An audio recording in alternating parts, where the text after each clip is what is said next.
Hey, hello, folks. Welcome on into Pegasus Actual Podcast.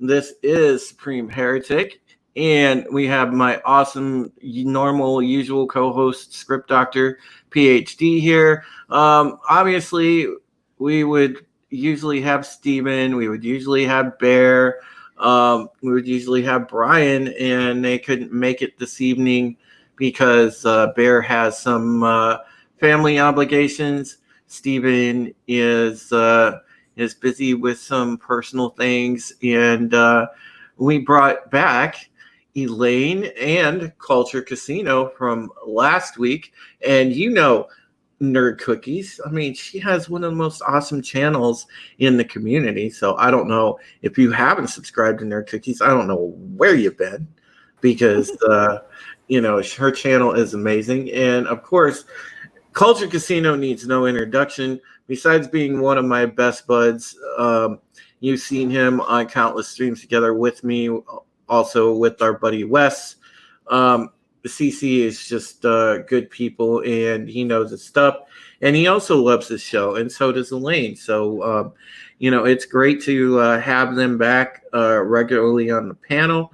CC will be gone as he's going to take vacation for a while next week. He'll be gone for a number of days, but he will be back after about 8 days or so, and we'll be, right back to cooking with gas. But I'm very happy to have both Elaine and CC on for this and hopefully the duration, because they are really knowledgeable Battlestar fans, and they've really come in and sort of galvanized the quality of our panel, and I appreciate that so much. So I will let them say their hellos, and we will kick off our episode discussion. So Elaine, how are you doing this evening?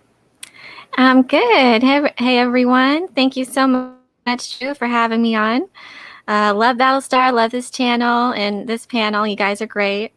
My channel is Nerd Cookies. If you want to come and check it out, I do sci-fi and fantasy content. Love the Battlestar. I'm excited to get this discussion going. Thank you again. And Culture Casino, how are you, sir?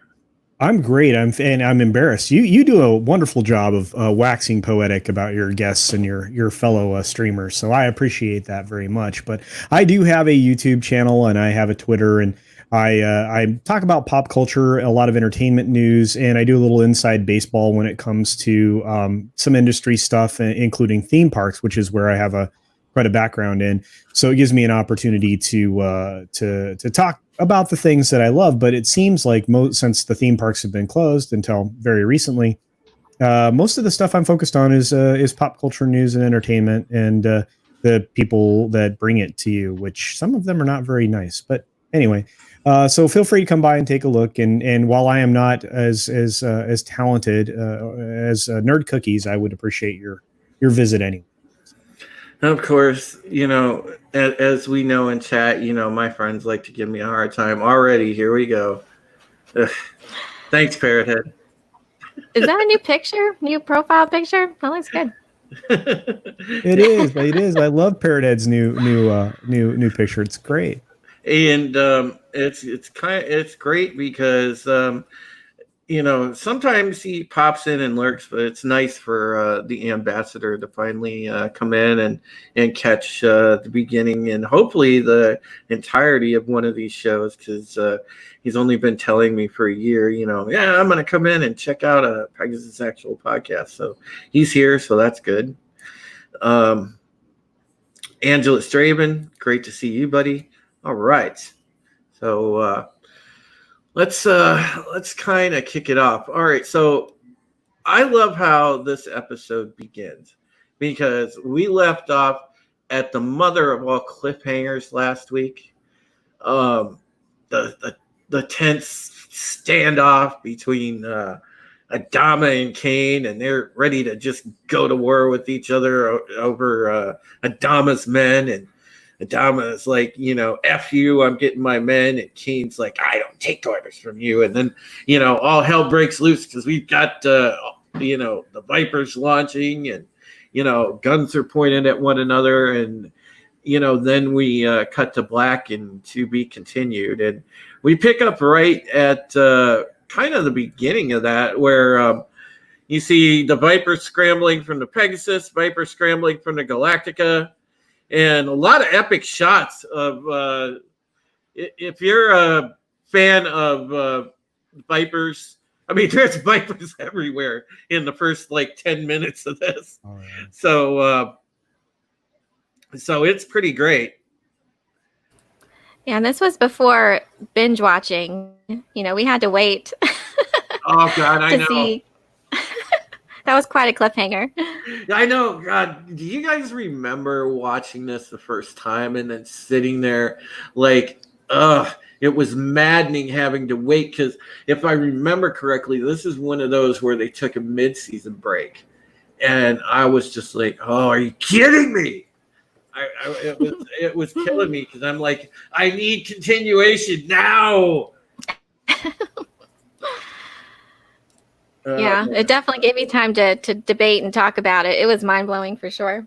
Yeah, and not only that, but this was one of those episodes where Bear McCreary's music it really fed the beginning of this episode, because it rolled right into the title credits, which is all the Kodo drums and everything. And the scene that this opens with the Vipers just missing each other and the pilots questioning their leaders whether they were firing or not. I mean, it was ridiculous. It was awesome. Sorry. Yeah, the tension. You could cut that with a knife. The music just kept building it up too. It felt I don't know, that it gives you that emotional attachment to the moment. Music is so important in especially in television episodes like this. It was spot on. Definitely, yeah. Yeah, I think a lot of shows have issues with building that tension. I don't know, but they do that so well with the writing, and the music just builds it up too. Just really helps to feel that moment. I was inspired. I was inspired in that to sit on the edge of my couch. I can remember the first time I saw this, and then every subsequent time, because of course I have the whole thing on Blu-ray. So I watch these regularly. In fact, I've been doing it again because you guys this show that Drew runs inspired me to get back out my discs. But you end up sitting on the edge of your chair or the edge of your couch or whatever it is, because it's intense. I mean, and if you're a person that bites your nails, you might not have nails by the end of this. That's true. SD, what did you think about the lead in on this? The lead, it picks up right where the last episode left off, which is what you do when you're doing basically a three-parter, and that's what this is. Ronald D. Moore wanted to do a three-parter. I remember way back when I started, Ronald D. Moore was one of the few showrunners of the time, him and Michael Piller back in the Star Trek days, that wanted to do multi-parter episodes, and they managed to do the first three-parter for Star Trek Deep Space Nine. And he had such a blast pulling that off, that whole team, that he wanted to do another one. And the opportunity came for Battlestar Galactica, and this is the part two. And it's basically like a feature film. 40-minute, well, the first one's 56 minutes, but it's basically like a 2 hour and 20-minute Battlestar feature film. And it's driven by pure character motivation. Kane is an absolutist. It's her way or the highway. She thinks she knows what's going on. The first line that she says when she's on board the Galactica is she's welcoming that ship and the rest of the ships to her colonial fleet, which it's not the case. She's the one that's kind of coming into their fleet. They're the ones that's an actual fleet. She's just a lone ship, but she assumes that she's in charge because of the ranking system that she kind of fell into, because when you see her actions, especially throughout this episode, you have to question if she really did earn it or if it was all just a bunch of politics within the colonies.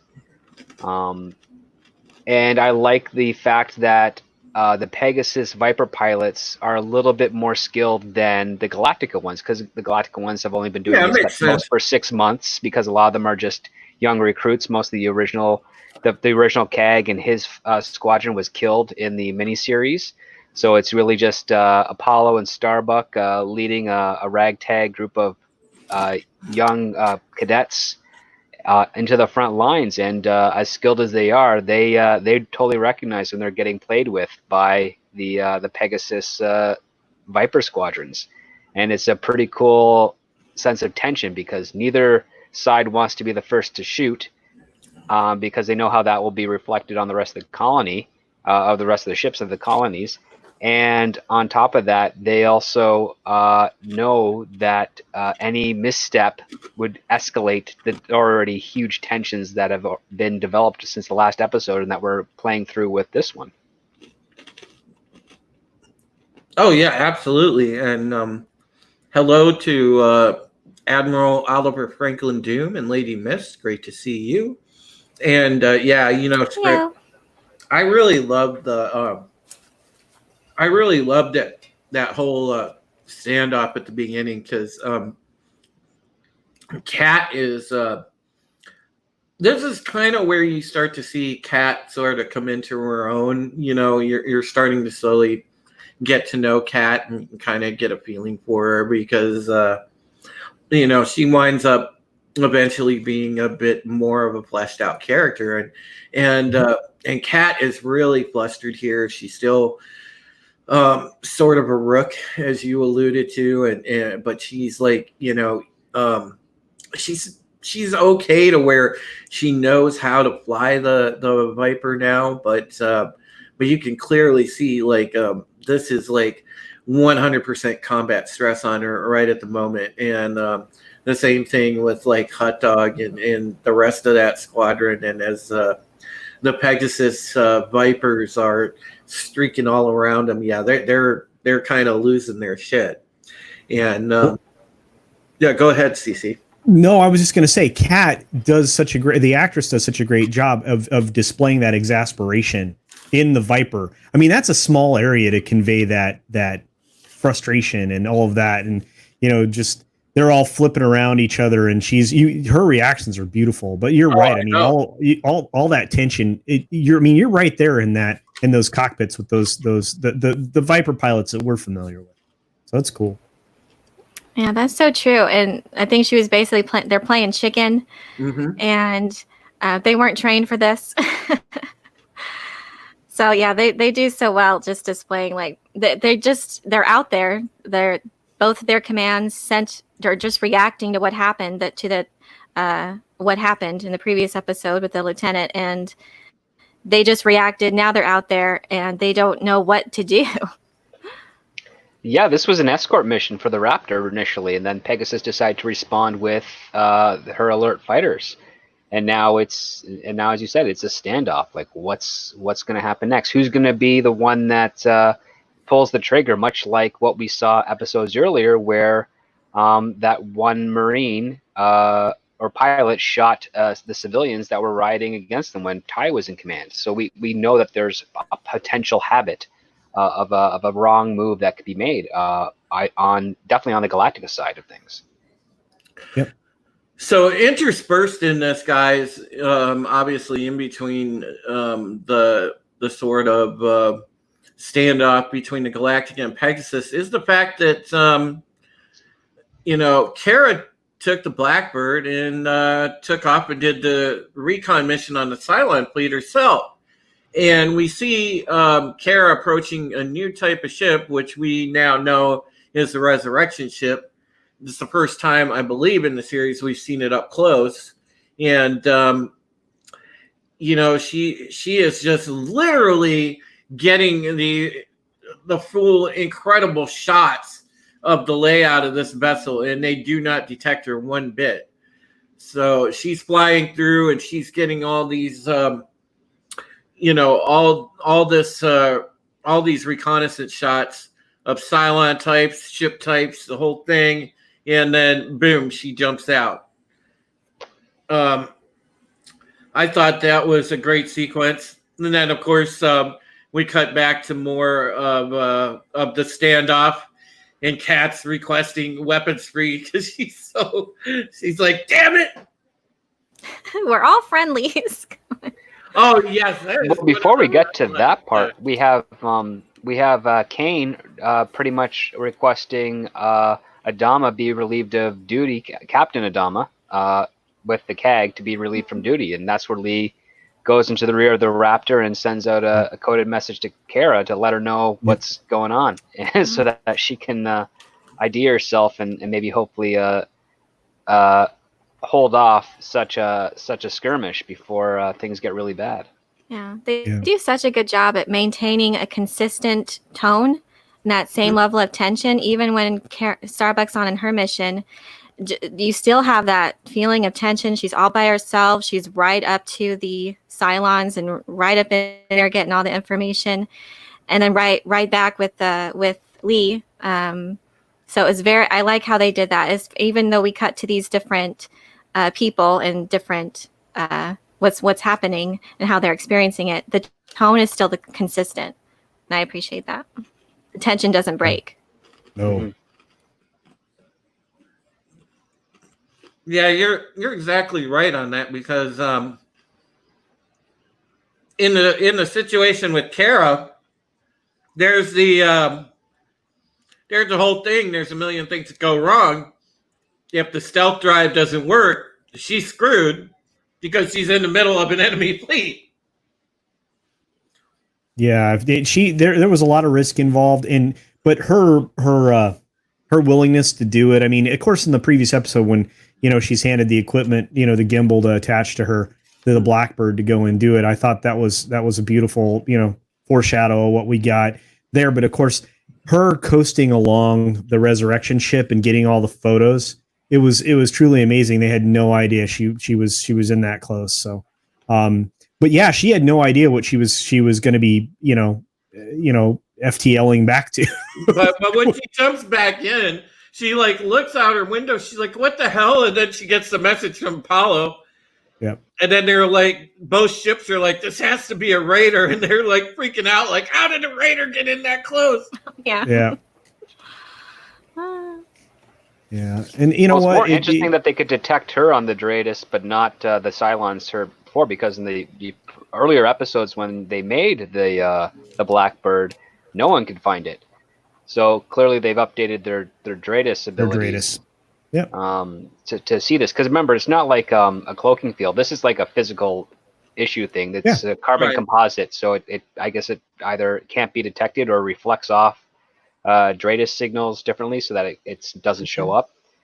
So even if she lost her engines, she'd probably be okay. But the tension is not so much that they can't see her on Dreadis, it's that they could probably physically see her as she's going through that resurrection ship. One of the most epic shots in the entire series happens right as they say, where's the raider? Cat's like, I have it, on my lead, and you see every single Viper on screen that was just jumbled against each other. They form up in this huge epic formation, and that is one of the best beauty shots, action shots I've ever seen. I mean, it's just like, if you like your spaceships, that is literally spaceship utopia for a second for you, because it's it was. It's like, wow, spaceship chasm, I mean, what did you think about that, CC? Because I know you had to have loved that. Well, it was just really a cool moment, because immediately the threat changed. It changed from being each other, which nobody really wanted to engage. I mean, they kept requesting weapons free back and forth, and they would, no. And of course, you don't want to engage with each other. But the minute there's an actual enemy in front of them, we could use this in this. You know what? I'm not going to do that right now. Anyway, so the minute there's an actual enemy in front of them, they unify exactly the way, that you would expect a civilization to do, to face the common enemy, which isn't each other. It's the threat of the Cylons. So it was really cool. And you're right. I mean, everybody broke up and got ready to take on the threat. So it was really something special. And, I'll let you lead into it, but it was fantastic. Elaine, I don't know how much of a spaceship are you more of a character girl, or are you a spaceship girl too? Oh, I like all of it, and I love how it still holds up. like Did you to geek this out? day. Did you geek Yeah. out over that? Over that? And I like Stargate SG-1. I think is my favorite sci-fi show, and of course they fly around in these different kinds of ships, and they feature throughout the series, and it's very interesting progression. And it's still, again, that's another show where the ships design and how they move and how they, and of course because they're Air Force, it all holds up still, and it's very accurate, because they want to be accurate to that point. And I so appreciate that even this came out a while ago. It's pretty. I don't know. 2003 is that what it was? Yeah, It used to be 2005. But it still looks Is that what it really is? good. This looks really good. Yeah, this was 05. Yeah. Yeah, and it was cool because you got to see the Vipers that were, the different Mark Vipers that were engaged in this battle prior to that. And when they all formed up, you could see the difference between the different squads and the Raptors and everything. It was really cool. I loved it a lot. Yeah, that was a great shot. SD, did you geek out a little on that shot too? No. See, I did. The Blackbird's cool. I really like Blackbird too. I see those types of. I've been seeing those types of things in shots for 20 years, so I'm kind of desensitized to it. I do like the original type. I like the traditional Viper designs. I think the newer ones that they brought in for the series were just kind of derivative of what a redesign artist would do. You like the original Mark ones? Yeah, the original Mark ones were the original series from '78. Oh yeah. Those ones they're very practical. The other ones that they have there, they're just they're overcomplicated. And the one thing that a lot of composite artists that I've encountered with sort of hold true to is that a 6-year-old should be able to draw it, and anyone just seeing that image should be able to recognize where it's from. And when you just take a look at the more newer Vipers, they look like normal kind of rocket ships with like extra bumps all over them and stuff. So they don't really feel like Vipers. I like the Mark 7, Wow. but here's the thing with the Mark 7 for me. Like, I always liked the Viper Mark 7, but to me, it looks like they kind of ripped off an F-16 a little bit. Because that I always, for some reason, when I looked at the Mark 7, I'm like, yeah, somebody watched Iron Eagle and then made this Viper. Yeah, from the nose position to the cockpit front, the front screen, the windshield. Well, it's not really a windshield, but to the the front of the cockpit glass. Yeah, canopy. Thank you. Gosh, that's the word I was looking for. Yeah, so from that point to the canopy does look very familiar, from like an F-17 or something similar nowadays. So, there's an aesthetic to it, but script, I guess you're right. Although I really did like the older, newer ships, but you're right. I mean, nowadays when we redesign something or when we build something out 3-dimensionally, we tend to make it more complicated than it needs to be. Like lots of superfluous, add-ons. Well, it's more about the textures where you got to focus on, not so much the geometrics or the artifacts or whatever. I can't remember the term is for it, but like just simple. Oh, the primitives. Sorry, the primitives. Shapes. The primitives. Yeah. You want to make sure the primitives are easy to recognize, and then you throw in all the fun detail on the actual textures and stuff. To the make textures it look instead more, of instead of increasing the object count or increasing the vertices and polygons. Yeah, the vertices. Exactly. Yeah. Yeah, I do want to say hello to some of our other folks that Hey guys. Hail to Shellback, man. Great to see you, buddy. Awesome to have Shellback in the chat, and same with John Willis and Bad Bunny. I feel like I saw you yesterday because I did in Bounding Live Chat. So it's great to see you here, and John Willis. Awesome to always see you, my friend. And Ambassador, you are correct. Retro BSG was inspired by Star Wars. And, of course it was. Yeah, Larson ripped it off. Larson ripped everything off. If you listen to Script Doctor, he'll tell you all about it. Oh yeah. Larson was the type of guy who he did the old school type of amalgam. So he'll take an aesthetic, reapply it to another story, try and come up with something a bit more original. Because if you compare his stuff to the more of the ripoffs that you see with like Asylum films or D and C movies that were straight to video on demand or DVD, Larson at least put in a little bit more effort in regards to trying to make his thing stand out, aside from it just being a straight copy off of the original the original properties, because the entire culture of the original BSG is relatively unique for science fiction compared to anything else. That at that time, that's kind of what makes it. The real ripoff aspect is the fact that it's John Dykstra special effects, and like similar tone in movies, and a little bit of simplicity between good and evil type of thing. So the mythological representation in Battlestar, specifically the first series, had it ever been fleshed out all the way. This is Nano Reaper brings up a good point, and this is funny because we're about to get really deep into nerd stuff for a second here, guys, because Nano Reaper said, I always wondered why space fighters have wings. If they are used only in space and don't have weapon hardpoints, there is no point for wings. Well, they do need control surfaces. I'm sorry, Script, go ahead. I didn't mean to interrupt. Well, no, that's okay. I was just going to say the only type of spaceships I've seen with wings are ones that also go into the atmosphere. So like your X-Wings, they take off from a planet surface. The Vipers, they go down to planet surface levels and areas. They have a purpose. When you go into a Star Trek, their shuttles don't have wings. No. They just have it's just a pod with some nacelles on the side. And I think that's also the same with like Earth Final Conflict vehicles that they use as well. Maybe even Andromeda. And I can't remember too much from Stargate SG-1 with regards to the Asgardians, but I do know that only the ships that they use in there that had wings were also used in planets as well. They were basically all-terrain air and vacuum of space vehicles, so to speak. Nice. So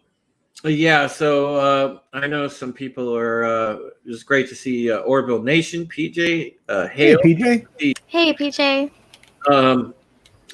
Thank you for the compliment. He says this podcast rocks, and we love you for that, sir. And people talk about Buck Rogers in the chat. Shellback coming up with some wit right here. Larceny. That's true. Yes, he did. He did that for everything. Yeah, I mean, in Script's right. Yeah, Script's right. I mean, he did put his own spin on it, but I mean, that dude stole almost everything. Yeah. But he was great at television. I mean, no doubt, he really was. And but anyway, like I said, I mean, in Script already said it, but any landing craft that hits an atmosphere needs a control surface. So that's why you see the wings. Toxic Man Flu said there are several stories where space fighters need to be able to fly in atmosphere, but in space you would use maneuvering thrusting devices, which I like the fact that in this show they had pretty accurate physics where you had actual bow thrusters on the Vipers that would that they had for brakes that would stop them from going into spins and things like that. There was some, accuracy paid attention to these. John Willis mentions the F-302s, I think you were alluding to, John, from Stargate, which I love the F-302. Nacelles acted as wings. They are what gave the power of flight, actually, they just generated the warp bubble, the power from the impulse engines, which we don't really see on shuttles. The Shellback says, does nerd cookies look like your avatar? Hubba hubba. Yeah. This is based off my picture. Speaking of one of my favorite shows. Yes, that was in the show. chat. Mm-hmm. That was in the chat. Somebody put that in the chat, so I was like, yep, I got that right here.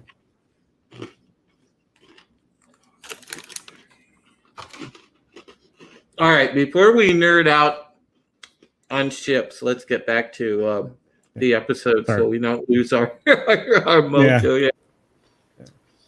But we get to the scene that Nerd Cookie's talking about, and Starbuck jumps in and she's like, hold on, I'm a friendly, so let's all be friendly. That's like one of the best lines ever. It just cracked me the hell up. It was perfect. She's great. So good at breaking that tension. That's like the perfect way to do it. We're all friendlies. That was so great. Oh. She was such a great lead actress, and I know a lot of people had their objections to a different sex Starbuck, but man, from the word go, she did an excellent job with the character. In my opinion. Yeah. Oh yeah, she made it her own. Yeah. I mean, the only thing you can really say is that Dirk Benedict had better hair. Yeah, well, a lot of us do. You know. There was another great line. You know, so when Kat reports back to Galactica, it says it's the Blackbird Galactica, and Ty's like, well, what the hell's the Blackbird doing out there? You know, and then Gata says, well, you know, Starbuck took it like an hour or so ago, you know, said she was running flight tests for Admiral Kane. And Thomas said, well, that doesn't seem likely. and Ty's reaction to Adama's comment was priceless, because he's like, another one of her crazy ass stunts. Thank the gods. That was such a good line. I love that line right there. Yeah, what was really cool is then she broadcast the images to both Battlestars at the same time, so that they're getting the same data from the mission that she ran, which she wasn't supposed to do. And she, that was ridiculous. So, and I jumped ahead in the story, so I apologize. But it was perfect timing. You know, she broke the tension, and then she completely dissipated it with disseminating the information that she'd collected on the Resurrection ship. Oh yeah, and that's under Lee's orders. Like, Lee's the one that said, "Hey, go do this." Yeah, here's the gimbal. Go.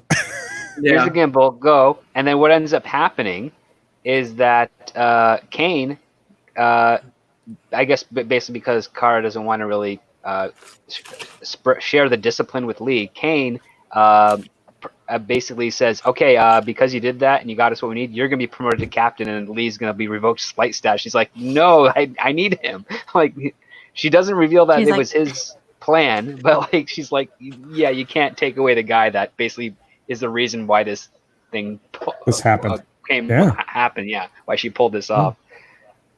But I like the fact that you get to see how Kane is a very insecure person, because she's quick to judge and discard anyone that doesn't meet the standards she has. She doesn't take time to actually analyze or think about the decisions she's making. She does. It's all knee jerk, and she gets rid of her CAG who's probably been the CAG for the last 6 months at least, in favor of Kara, who just pulled one stunt that happened to work. It's so reckless. Yeah. Oh yeah. Yeah. But that's been the dynamic for Kara's character, you know, from the very beginning of the show, is, you know, throw caution to the wind, do it my way. Yeah. No, you're for Kane though. That's the thing. Yeah. Right? Well, absolutely. Yeah. She's so insecure. I mean, in the last episode, I mean, her insecurity was on display in full. You know, the just, you know, how threatened she was by, you know, having leadership, civilian leadership, and how threatened she was, you know, when she was confronted about anything that happened under her command. So yeah, no, absolutely. I'm sorry, Script. I keep interrupting you. Sorry, buddy. No, go right ahead, sir. Yeah. But anyway, it's like I said. I mean, she's not only, you know, insecure, but she's only focused on, you know, the elimination of her enemy. She doesn't have any concern for the survival of the species, and so that's ultimately what I think separates her. And you guys may have already covered this, but that's what separates her from Adama. Almost, she's 180 degrees different in that one area. So anyway, oh yeah, their motivations are completely opposite for the commands that they do, and she obviously is attempting to overcompensate to establish her authority, and that was immediately apparent. Yeah, overcompensation again. I mean, we're going to come back to insecurity every single time. So, and I stopped this talking about the future of the episode, so I'm sorry. Go ahead. I forgot what part we were. Oh well, Kara just transmitted. Oh, yeah, the images, yeah. And then now they're united again. Yeah, now we're united again. So and so, you know, pretty much Kane gives a joint recall order at that point after, you know, all the images come in, and they decide to meet on Colonial 1. And so after, you know, the image download is complete, and Kane can see that there's a number 6 model on a resurrection ship. She knows like what's up, and then we cut to the opening credits, and then after the opening credits, we come into where we're having a bitch session between Admiral Kane, Adama, and the president. So thoughts on that exchange? Let's start with the ST. Well, Adama gets a nice good jab in on against Kane when the president suggests that the Pegasus could probably destroy the Galactica, and he's like, I'd argue against that. He says it so diplomatically, and you just kind of know that he's got enough experience under his belt that he could pull off a very difficult scenario like that. But I also really admire how Rosalind performed in this situation. She really was able to hold on to her authority and not let Kane sort of usurp what's going on. But she was also, you could also kind of get a little bit from her the actor's performance that Rosalind was basically just sizing up Kane to figure out exactly what the heck her deal is. Yeah, and we also know that, look, right from the jump, and we saw it the last episode, these women absolutely cannot stand one another. We know this.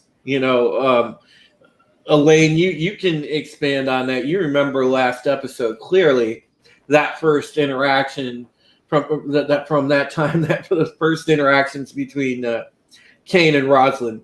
Yeah, they did not like one another.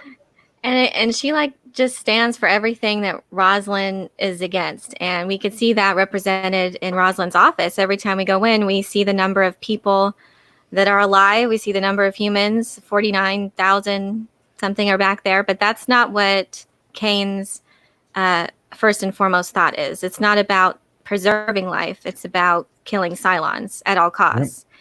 So they are at odds in every sense of the word. She stands against everything that Rosalind stands for. Well, yeah. and naturally, this leads into the next revelation, which is that that Kane had a civilian fleet at one point in time, and we'd already had an allusion to that, in the previous episode. But after Rosalind, it's like, look, I don't trust this chick. Adama comes to find out, exactly that his worst fear. Anyway. Yeah, she's very good at sizing people up and just being diplomatic, and she career politician knows when. Yeah, she's a career politician. She knows to look out for the knife that's going to go in between her shoulder blades. Yeah, right, exactly. She's up on her Julius Caesar, even though it's before Julius Caesar in the Battlestar timeline. This was definitely an interesting exchange. For sure. And then when Kane leaves, and then they can get more personal with talking about her, Rosalind and Adama, about what they're going to do. Yeah, they're sitting there haggling over what to do with their men. They know the problem is Kane. Mm-hmm. Well, yeah, and it's pretty clear, like at one point when Rosalind's like, "You gotta kill her." Yeah, and you think she's joking or something. This is such a weird thing for her to say, because again, all that she's about is preserving life and that number on her wall. But again, it's still motivated by the same thing, because she is a threat to life. And Adama's in particular, which she is very protective of. Well, it's very clever of her to sort of utilize Kane's desire to take out that resurrection ship by saying everything's going to be put on hold until we, destroy that ship, so that the Cylons don't come after us. We take out that ship, they're going to stop following us because they can't, like I'm getting a little bit ahead of ourselves, but she's like saying that strategically we have to make sure that the Cylons that are following us stop. So that's what we're going to kind of do. Because I really enjoyed the scene following where Baltar is trying to get the details of what this ship is from. I guess this number 6 model there is called Gina. And he's just trying to appeal to her, and he's learning how terribly desperate. She wants to die so she won't be here anymore. And even though her consciousness will be uploaded, she won't have the physical scars of that horror and nightmare that she's experienced while aboard Pegasus. Yeah, I love that scene, how it continues with Gaius is probably the one that grows the most over the course of the show. Yeah, well, I think six has a lot of growth during the course of the show too, for that very reason. Because Cylons share experiences, even though they weren't actually present for the experiences, at least theoretically, when they all upload, download, whatever we call that, resurrect. You know, that Cylon is always going to be, it's always going to be in their person to remember the abuses that they suffered the entire time. So there's no escape for a character like that who's undergone that. Death isn't a release like it would be for some. Does that make sense? Yeah, I mean, and that's why she wanted to gave him the information that Gaius wanted about the ships eventually. This was such a good interchange too, with Gaius and how he's, we went right. But before that, I was going to say, I love how Rosalind is just thinking ahead and Kane is just single-minded. She's only thinking about the next op, but Rosalind sees what's going to happen after it. But going back to what we were talking about, just this whole episode is amazing with how the tone is consistent, and even when we have those little lighthearted moments, the tone is consistent throughout. There's so much intrigue, there's so much drama, and it's so well executed, and the character progression so well done. Yeah. What do you guys make of as we kind of transition from that sort of first tense thing between Adama and Kane and Rosalind in Colonial One? What do you guys make of the whole interaction? I thought it was fascinating, the interaction between Kane and Starbuck. So what did you guys make of that interaction? Doesn't that seem like a matronly relationship, or at least it did to me? Well, I don't know. It felt like a mother being proud of a daughter. So in a lot of ways, wasn't it kind of odd? I don't know. I felt their relationship was kind of that way, because she had a rough mother, upbringing, which is detailed later on.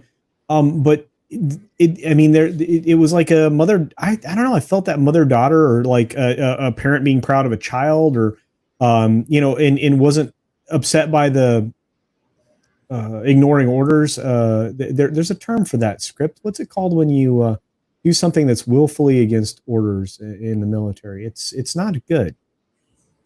Wait, you said willfully against what? Sorry. Orders. Against orders. Yeah, because she went on a mission against orders. Oh, in the military, that's kind of severe, and they call it some things. Well, they have like. duty?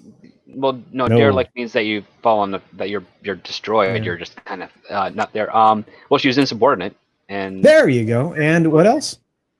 Well, insubordinate would be the best word. Okay, all right. She was close to AWOL, but not like she came back. So I mean that doesn't work. But she seems to have shown some respect for Starbuck's insubordinates because it yielded results that were in her favor.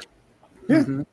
Yeah, if there weren't any results, we'd be having a different conversation. Sure, but didn't it seem? I don't know. For me, it just seemed like there was a parent-child, like she was proud of her child, and Kara felt good about receiving praise, right? I mean, for that action, even though, like Script mentioned, it was not necessarily directed by her to begin with. It seemed to me that their interaction was more like Kane saw some of herself in Starbuck. I don't know. Elaine, what did you think? Sorry, I had some popcorn. Yeah, I see that too. It's kind of like a mentorship, and she can probably see in her, maybe the same struggle she went through as a female officer or some sort. So she kind of, I think, can respect bending the rules when it is in service to killing their enemy. And Yeah. Oh. Well, go ahead if you were continuing. Sorry. Sorry, my cat just made noise. Hold on. I forgot. I lost my thought. I'm sorry. Hold on a second. I'll be right back. Okay. And SD, what was your take on their interaction? I actually found it pretty fascinating. Well, it was definitely Kane was reaching out with a hand of camaraderie by also giving a promotion in that regard. She was basically trying to purchase loyalty from Kara. That's what the scene was really about. Okay. Because she explains to us that she fired her CAG, and she's giving it to Kara because she likes that Kara takes initiative, and she is willing to have her as her CAG, knowing that Kara might in fact disobey her orders. But the other part that I also think Kane isn't recognizing is that Kane herself does not respect any officers that disobey her orders. Mm-hmm. So the only reason she's allowing this is because Kara provided information that was in line with her goals. She's not taking into account of what would happen if Kara had her own goals that were maybe either more personal or more altruistic to the rest of the fleet. And the fact that Kane brings up how she wants to fortify an attack and kick the Cylons off the original 12 colonies and return home is her dangling carrot to Kara to keep her in line for whatever actions she might have in the future. Yeah. I guess I read too much into it because maybe I was projecting some feeling of parental. No, that. No, I feel that. Yeah. Well, no, but when it comes to plot points like this, I mean, script doctors, a genius when it comes to writing stuff like this. So I'm not a genius. Well, I missed it. It's very nuanced. Yeah, it must be. Which I like. But yeah, I don't know, for whatever reason, and again, it could be projection because you do that. You project your own feelings based on your own personal experiences on something. And for whatever reason, I felt like it was more than that. But you're absolutely right, Script. She was definitely purchasing some form of loyalty, affection, loyalty, whatever it is, by knowing full well that her actions in the future might shade Kara's impressions or reactions. We've got to catch up on the chat really quick, guys. Oh, sorry, guys. We've got Kane Sherwood on Twitter these days. Oh my goodness! Yes, the leader of the Karens. Let's see. Bad Bunny has a bit of a technical sort of gripe. The Blackbird is so unimaginative. If I was designing it, I would have made it a side-by-side tandem. Best way to train new pilots is live flight. Oh, that's a good point. Interesting. Well, like a driver's ed type of car?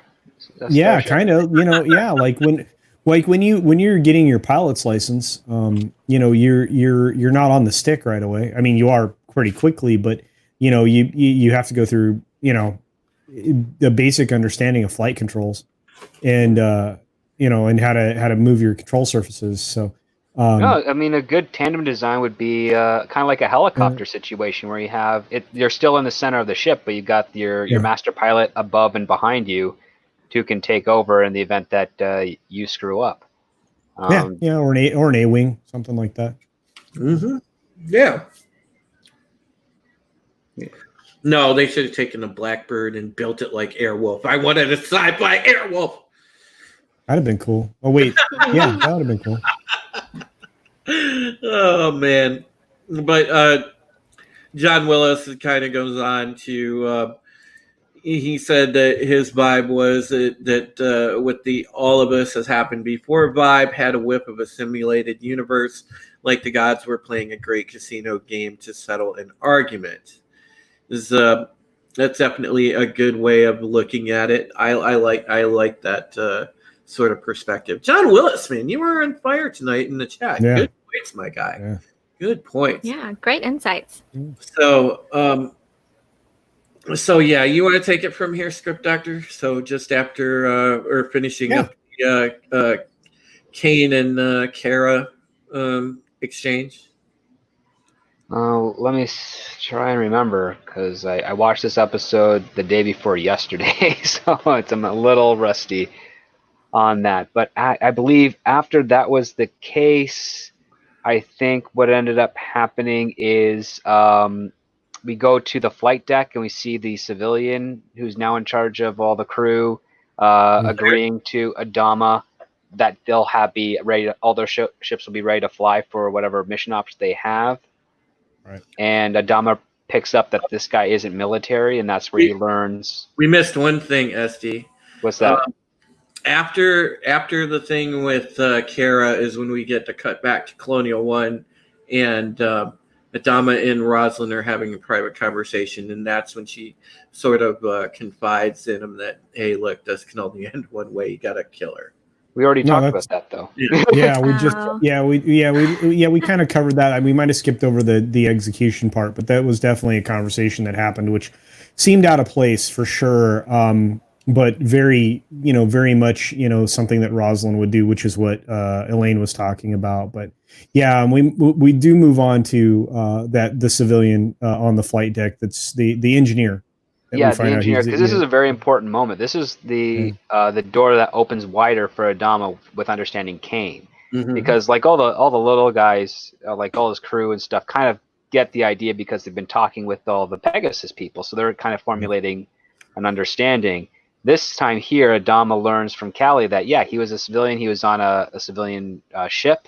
Don't really know what happened on that part there, and we can infer from the following scene after this that Adama told Ty, and Ty is now just using the home brew to get information out of the EXO from Pegasus, and that's where we get another horrifying story from the EXO, where they find a whole bunch of ships.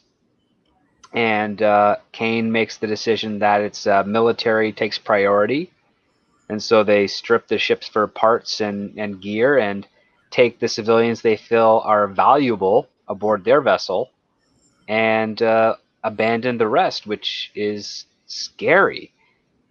Especially considering the fact that Pegasus is a ship that is twice the size of Galactica. It doesn't need needs half the amount of crew to run it. And Kane lost around 800 people, so she's got ample room for a lot of people to be aboard that vessel. And given its size and its estimation of how much crew she lost and how much capacity it could have, she could probably hold maybe about 6,000 survivors. Right. It'd be a little cramped, but it'd still be workable. Yeah. And yet she doesn't do that at all. She just basically strips all the valuable things from that fleet, and says good luck, and goes about her way. And it's just a cold evil act that no reasonable soldier would ever consider doing in their career. No. Yeah, and that was pretty horrifying. Well, and it speaks to the fact that she didn't have a consideration for the survival of the species, and her only goal was the military mission that she thought that she should be on, which is the extinction or elimination of their enemy. And that's at that point in time. I mean, it never entered into her. It never entered into her mind that there was an alternate or another way to go about the most important thing, which is survival. So. And the fact that she would threaten the families of civilians that wouldn't join her ship, and the colonel of the Pegasus admitting to killing at least 2 families that we know of, is horrible. Because if I were in Adama's position, I learned that, the first thing I'd be like, I want the names of not just the people that follow, like I want the names of who followed those orders and figure out why the heck they agreed to do that, as opposed to saying no to Kane. Well, and then and on top of that, the clarity that it was this engineer, this aviation engineer, it was his family that was one of the families that was killed. I mean, that was that revelation was, I guess, I mean, basically, in the show, it's to make a point to him that, this needs to happen, and yet he still went along with it so other people wouldn't be killed. Yeah, and Toxic Manflu does say in the chat that he disagrees about that and how when facing extinction, disciplines can break down. There are definitely many examples, but it's not the majority, because if it were the majority, we wouldn't be here. So it's actually the opposite. It's basically the weakest type of people that have that authority succumb to such an action because they're not thinking, they're thinking short term because they haven't had the discipline or the exercise to sort of see the big picture as a whole. That's just a case. If it were a true part of human nature, we wouldn't be here now. Like, that's just the case. Someone had to have buckled down and said, no, we got to think beyond tomorrow or beyond this afternoon. And the fact that we're all here kind of proves a little bit of that for now. But I'm not going to say that you're wrong, because yes, there have definitely been military leaders, people in power, who have let the power and the circumstances go to their heads, and they make terrible decisions and do horrible things. And that's where I guess the axiom of the path to hell is paved with good intentions sort of is one of the examples that comes from that. Yeah, I definitely think that we see how different these two captains reacted to this tragedy, this horrible event. And it just snapped, and there was no checking a balance of power. I mean, Adam had Rosalind to kind of keep him in check at times and keep perspective. And of course, he's obviously a better person and can deal with certain things. But having that sounding board too was just as important, I think, too, because she only had herself, and she obviously was facing mental issues. To think that that's okay, that these decisions are okay, or that it's worth the risk, worth it in the end. So definitely there was nothing to keep her in check, and everyone else was also traumatized by this event, and so there's definitely just all things going wrong at the same time, and nothing there to keep her power in check, or to keep her sane, or there was no way for her to stay grounded. Yeah, she wasn't able to stay grounded. Yeah, she didn't have somebody with a different perspective to challenge her. Just kind of, man, there's a lot of real world stuff that we could compare right now. This is the third time I've had to hold my tongue. But I'm stuck in this mindset where I'm like, guys, if you just watch some sci-fi, you'd figure out you're friggin' idiots. But anyway. Well, that's actually the brilliance of sci-fi and story, because even though story, like the origin of story was to educate first, the entertaining aspect came as a byproduct of that. What ends up happening, especially with like the worst of the writing, is the fact that they're taking the education aspect to the point where it's not so much education, it's preaching, and with that and therefore turns into propaganda, and that's not really storytelling, because the stories that we have that have lasted through times present a question, present a challenge and a problem, and they show various interpretations of how that's solved through different types of characters over these familiar stories. So some characters make great decisions and there's a good resolution. Some characters make terrible decisions. It's a bad resolution. It's all the idea of allowing the person who's listening to the story or reading the story or watching the story to learn from example, and hopefully take those familiar situations and apply them to our lives so that we don't repeat the mistakes that we saw in such an example. And then, of course, you also have that small minority of group of people within our species that can't learn by example, but only learn by experience.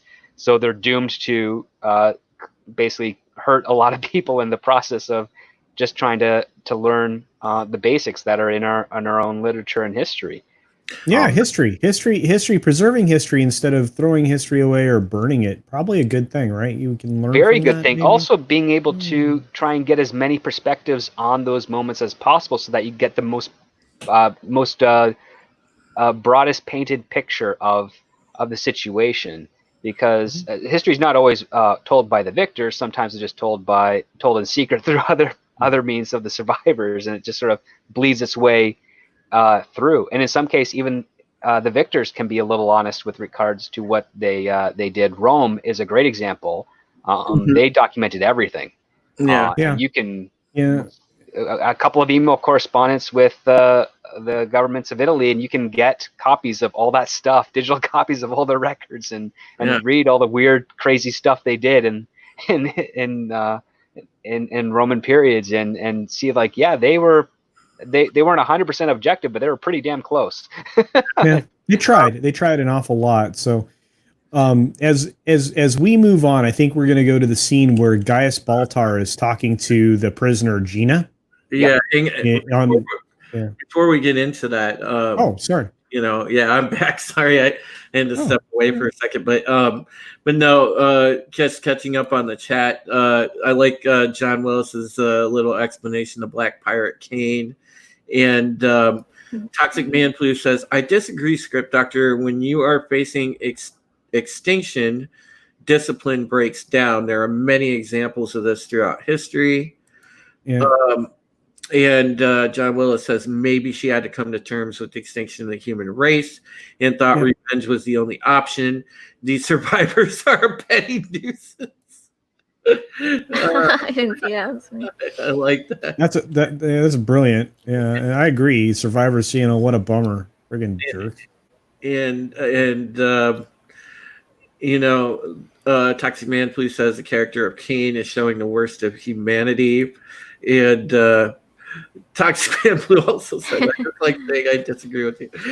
We reconciled that while you were away. Yeah, you were. Yeah, it was fun. That was a fun conversation. The Captain Trek, hey to you, buddy. Great to see you in here. Hail, Captain Trek. Mando Merc. Hey, Mando Merc. Yay, yeah. Got some of our favorite chat folks up in here tonight. Oh, yeah. Man, I am so humbled you guys came in here. This is awesome. We've been just going up steady in viewers right now. So thanks, guys. You guys are really awesome for hanging out with this discussion. And the panel is kicking ass. I am absolutely just sitting here like a happy dad right now watching the panel just do their thing, because it's a great discussion right now. But no, I'm so glad to be here with y'all, and the chat is awesome as always. John Willis says history helps moody teenagers to hang on until things get better, because history teaches it does get better. We're still here, and I think it's funny because we get into this discussion about history, and it's almost like it's so relevant to what we're talking about now, because we see with the current situation that we're facing, not only in the United States, but globally at the moment, where people are at odds over history right now. We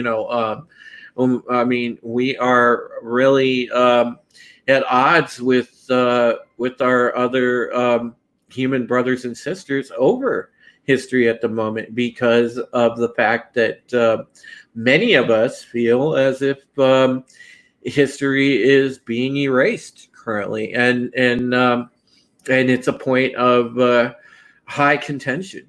And I happen to be in the camp where I feel that history is being erased, and there's a lot of things going on that are in play behind the scenes. And you guys have seen my a lot of you have been present for my non Battlestar streams, where I talk about current events and what's going on. When I do the High Heresy streams, I've had Culture Casino on those before as well, and we've talked about this stuff, and those kind of tend to happen. By the way, if you wonder when those streams happen, guys, they just kind of happen at will. I sort of go live when I feel passionate that I need to address something current events wise, and usually you'll get kind of an all-star panel on the fly, because I usually put those things together on the fly, but they always end up working out because I get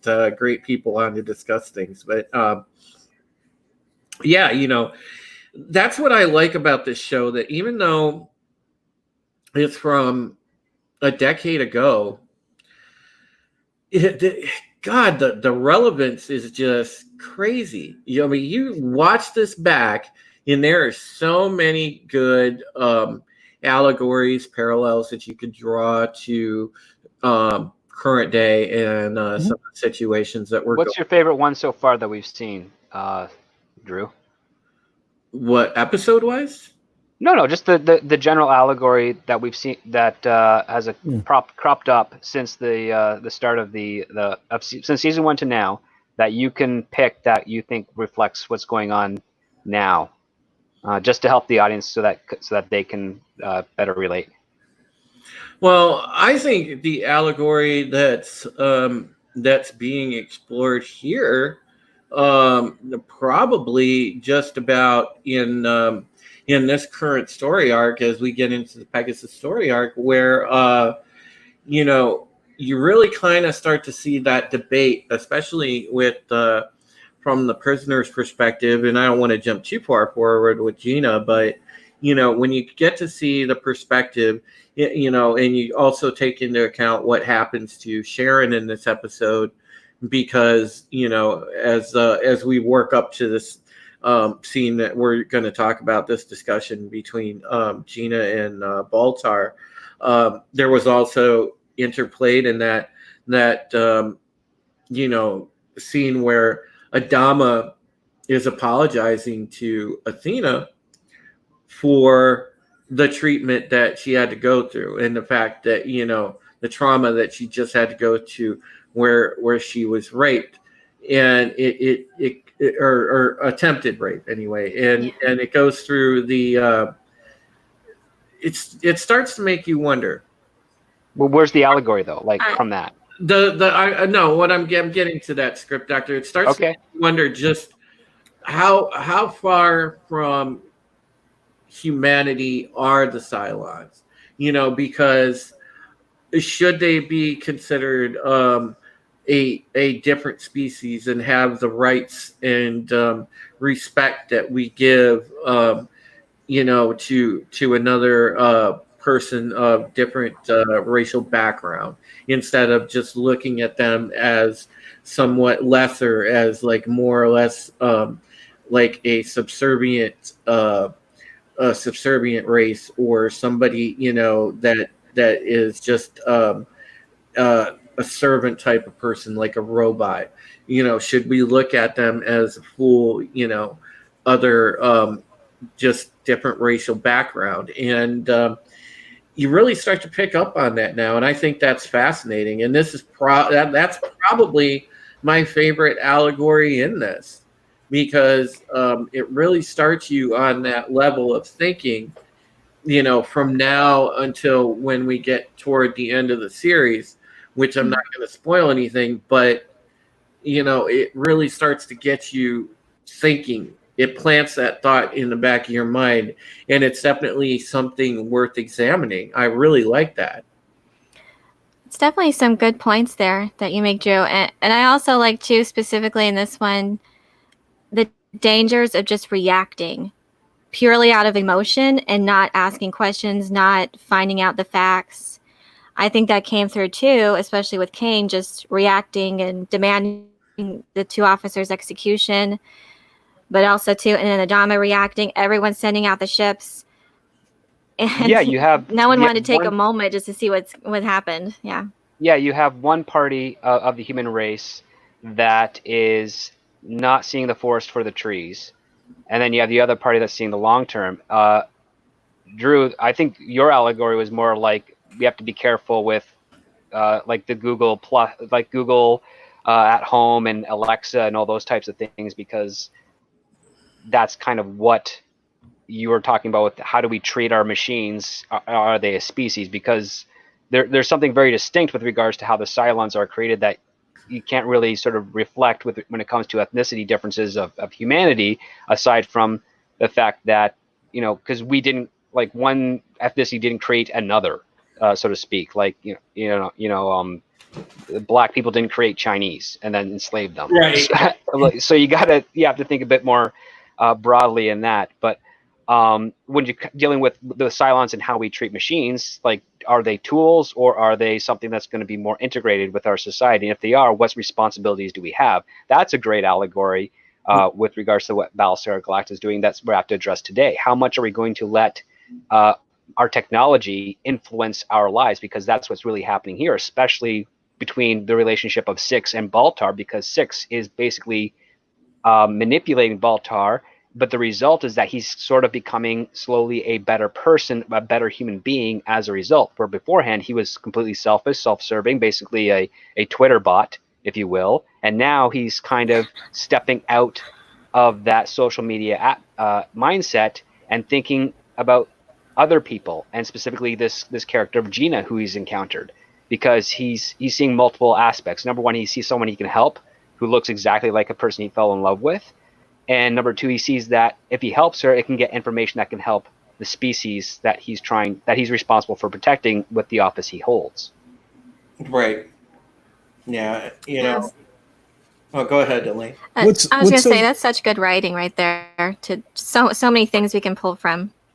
Well, and yet for the entire show and for tiny portions of the entire show, I reach back to probably one of the earliest allegories of Plato and the allegory of the cave. I think that we're constantly being led out into, upon this journey for the search of the truth. What the truth is, what you're trying to always search beyond the shadow of what reality is to actually understand and find the truth of everything in this show. You're always trying to find out what's the truth behind the war with the Cylons. What's the truth behind, Earth? What's the truth behind all of these things? I think there's so many allegories that are at play constantly, in the writing, but it takes good writers to try to mesh them all together. Well, I could be wrong. I mean, script would be the guy. No, you're right, because it comes down from the philosophy of posing a question. Like every good story poses a question. Yeah. So, what happens when a galactic empire gets a super weapon? How does that?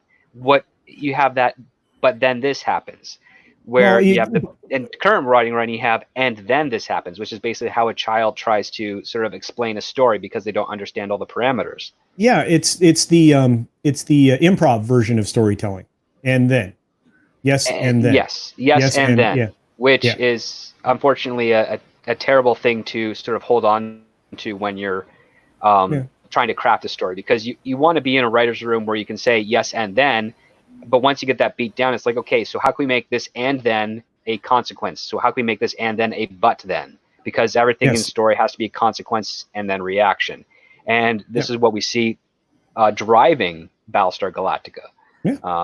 And this one here, we also have this great setup, which is that because of the standoff, because of the conflicts between Kane and Adama, and because Rosalind knows and understands human nature, she says, because Kane did this action, because she decided to become authoritarian, we have to kill her.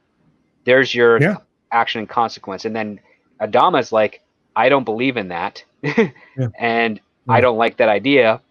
But as he learns about the civilian fleet, he's like, but I've got to do it because she'll do that to the rest of the people I'm charged with protecting. Exactly. And that's how it escalates. Yeah. And that's unfortunately, and the parallels to nowadays are eerie. And I keep trying to shut up about it, but I can't. It cannot be missed in what's happening in our world today, and not specifically our country, but also around the world, as Drew was talking about before.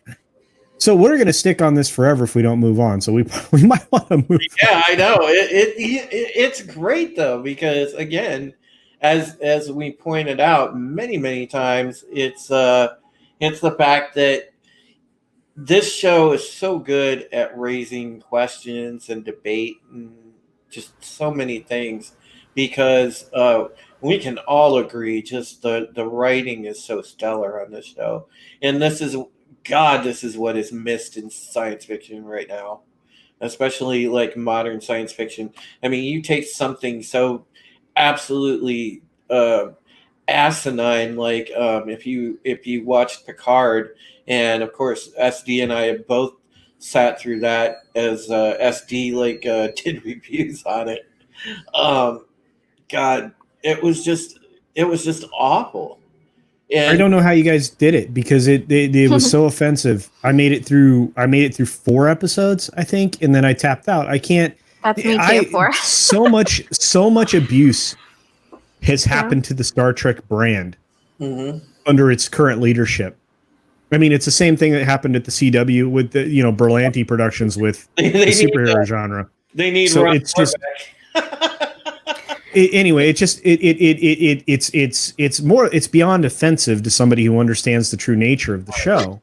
And we can get off on a tangent really easily here because we're all it's definitely an passionate offensive about show. Like all of the current Secret Hideout Star Trek and Bad Robot Star Trek is quite terrible and insulting. But there's something you can learn from it, which you learn the mistakes that you don't want to make in your own work when you're trying to compete and get your stuff made.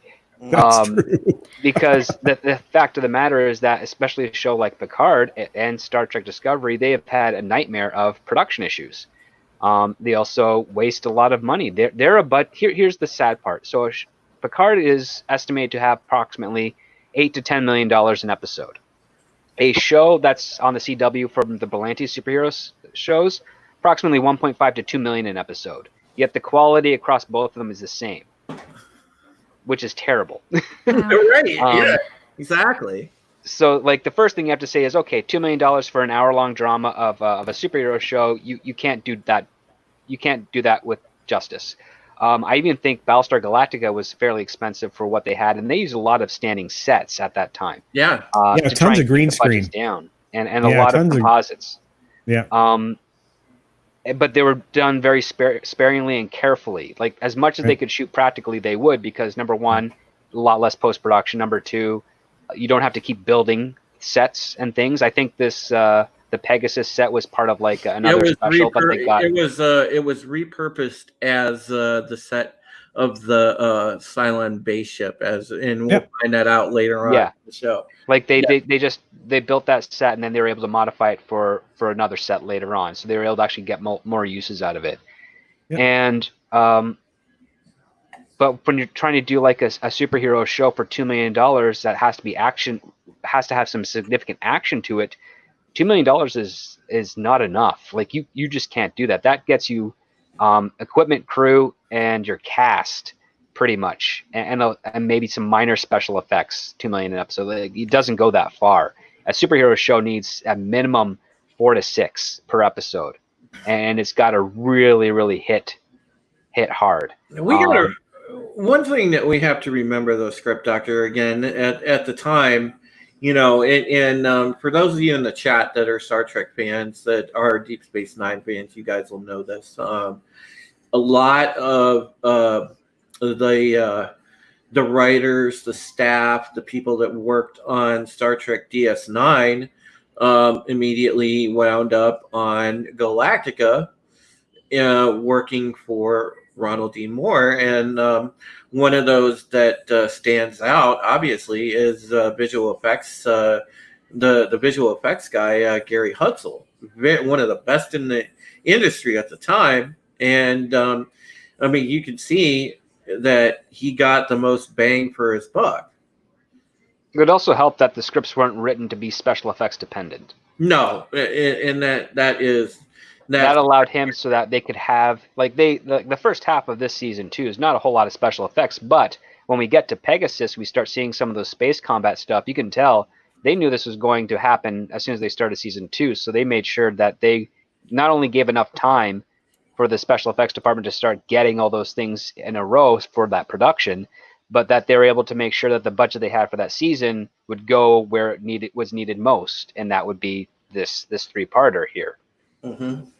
Yeah, and that's the beauty of it, that they really they really worked well with what they had. I'm sure that you felt that way too, Elaine, like looking at this show from up top to bottom as far as the production wise. Yeah, and it's funny how the conversation goes to Star Trek Picard, because it to me it felt like a ripoff of Battlestar Galactica in a lot of ways. Oh, yeah. And and the differences are astounding as far as the writing, the tension, the story. They kind of begin the same way with this act of terrorism, what happened on Mars, and some of the themes are the same about how we treat artificial life forms, and but it just presented in completely different ways. Again, the way Battlestar does it, they ask questions, they pose. It's contemplative. They don't need to browbeat us with a certain, or tell us how to feel in a certain way, but they just tell the story. They develop the characters, and those things come out. We talk about it, and it's just a wealth of information and just character development. And the rest of those things come. But Star Trek Picard was trying to be something that it wasn't. Like you're trying, and also the spiritual themes too. In that I thought was different, but definitely like Battlestar-esque. And I felt lazy writing.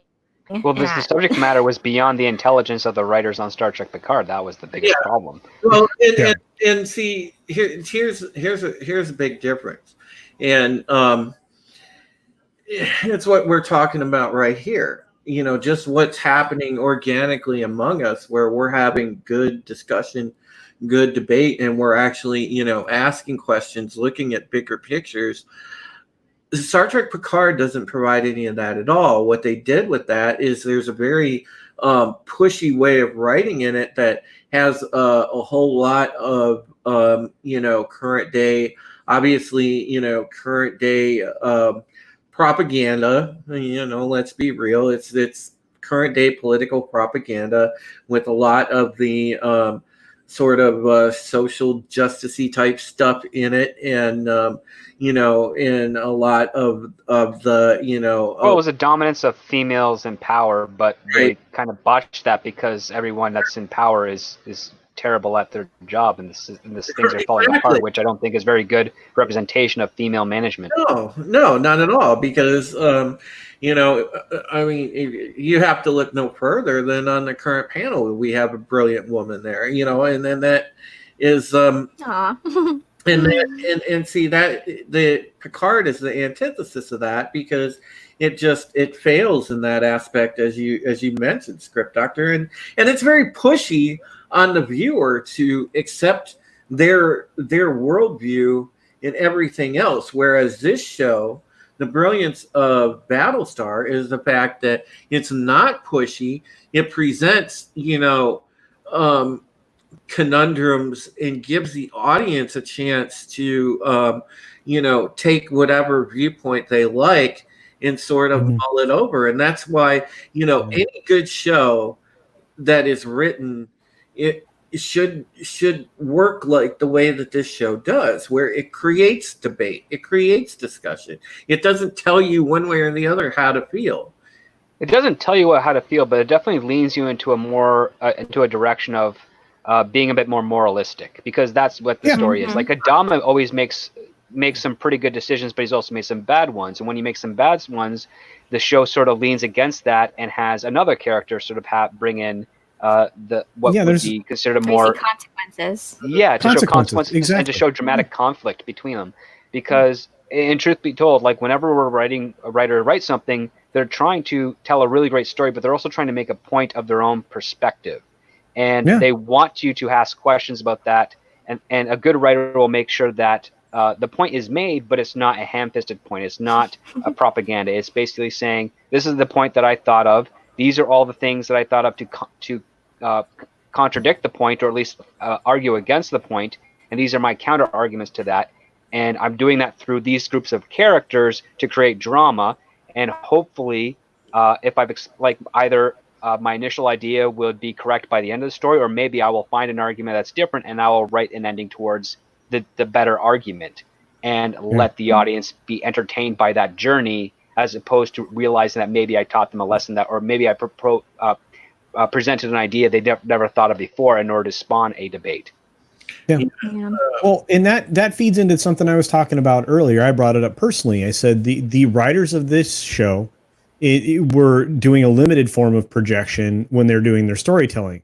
But the writers on something like Star Trek Picard, or any of the properties Bad Robot or Secret Hideout, or any of the affiliated folks are doing, that's 100% projection. It's in my opinion, they're airing their personal grievances, and they're trying to come to terms with the fact that they behaved badly in those circumstances. I think funny, I could be wrong. what's absolutely funny is because you are correct about this. What's funny is that the writers are so terrible at conveying the specifics of what those grievances are that you can't really pick apart and properly identify it in the episodes that they write. You're like confused because you're trying to figure out what the heck they're exactly getting on about. I mean, in that one episode of Picard where Raffi talks about Picard's mansion and his vintage stuff and how she lives in a shack, it's like, I don't understand what you're getting at here. She seems to be, I mean, sure, she's living modestly, but doesn't seem to be suffering. Like, you're not showing us any actual suffering there. So, also it's in a post-scare society, and she's a retired Starfleet officer. Like, there's no scarcity, so why are you introducing scarcity? This show made no sense. I couldn't. In Battlestar, there is scarcity. They have to work together. They're essentially just they're motivated by survival. And finite resources. And as things sort of get more comfortable with that, then you're going to start seeing the development of an economy, because it's going to be to the point where, okay, we understand how things are working now. We understand the concept of trade and whatnot. Now an economy is going to develop as a result of that, which is why capitalism is kind of like the only function of a society, in my opinion, because you have to be able to trade goods of things. And the brilliance of capitalism is that it also changes form as scarcity becomes rare, because the value of what you want is going to be eventually skill and knowledge based, as opposed to just money and precious resources. Exactly, because I make chairs. People don't want to sit on the ground, so they buy my chairs. How do they buy my chairs? Well, they raise chickens, so they give me a chicken for my chair. So I have something to eat, or I have eggs to eat, or whatever. That's an economy, and so there is no other way to do it other than capitalism. And so, I agree with you 100%. It's funny. I wanted to kind of point out Toxic Man Blue's comment. He's asking Script Doctor, "Are you bitter on the Picard writers being idiots?" Disappointed. Well, yeah. Not bitter. I'm bitter. If I don't get the job, I don't get the job. I'm not going to lose sleep over it. But I mean, when you see the product and it's disappointing, you're like, well, they got rid of Walter Mosley. That hurt them. They don't listen to Christian Beyer. That hurts them. Yeah. They got Michael Chabon, who I think has a lot of brain damage from LSD. Yeah. And like, I'm pretty sure that he has a ghostwriter for his novels, because if that's his television writing, I don't believe he wrote the novels he wrote. He may have maybe had the ideas, had the outlines, but got a better writer to actually deliver. Because I've also read some of his older stuff, and it's just as bad as Picard. So I think he's the emperor without any clothes, and he's been very lucky to get this far in life. Yeah. There was. Ambassador brought up a point about Adama. He said, "I might catch some flack for this, but to me, Adama was a superior character to the captains of Trek. Well, at least modern Trek, to be sure." And he's up there with Kirk and Sisko, I would say. Yeah, I agree.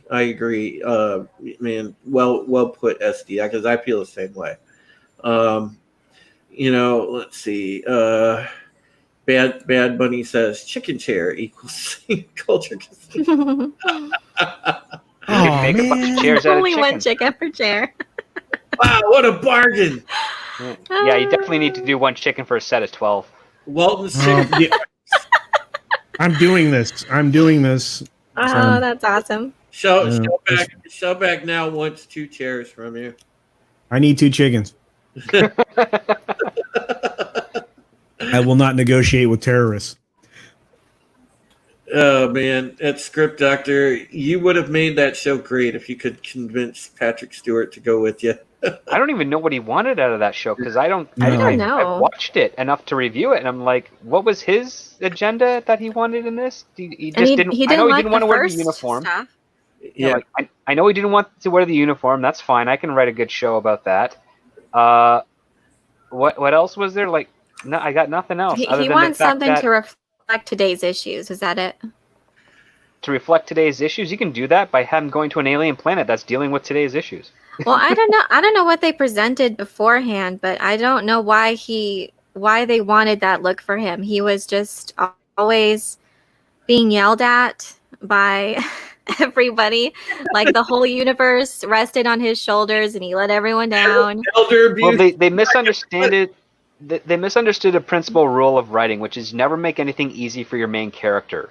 And the fact of the matter is, like, they didn't understand how to do that for Picard other than having other characters talk down at him. Mhm. And it's like, that's not how you make things difficult for your main character. That's how you make things annoying for your main character and the rest of us. If you want to make something difficult, you have to give them, like, insurmountable odds. The other part, too, like, the one thing that made his life more difficult is the fact that he used his commission to bargain actions out of Starfleet, which Picard doesn't do. He would disobey an order, then leave Starfleet. He would risk being court-martialed instead of just leaving Starfleet. So you could have told a really great story that would have addressed all the things he wanted, especially with regards to like immigration, if you just had him deny Starfleet's request to withdraw from helping Romulans, and just have him inspire a group of ships to go and pick up as many as they could and find a home for them in the meantime, with that ticking clock of a supernova detonating. What I don't And understand is they don't do anything of that.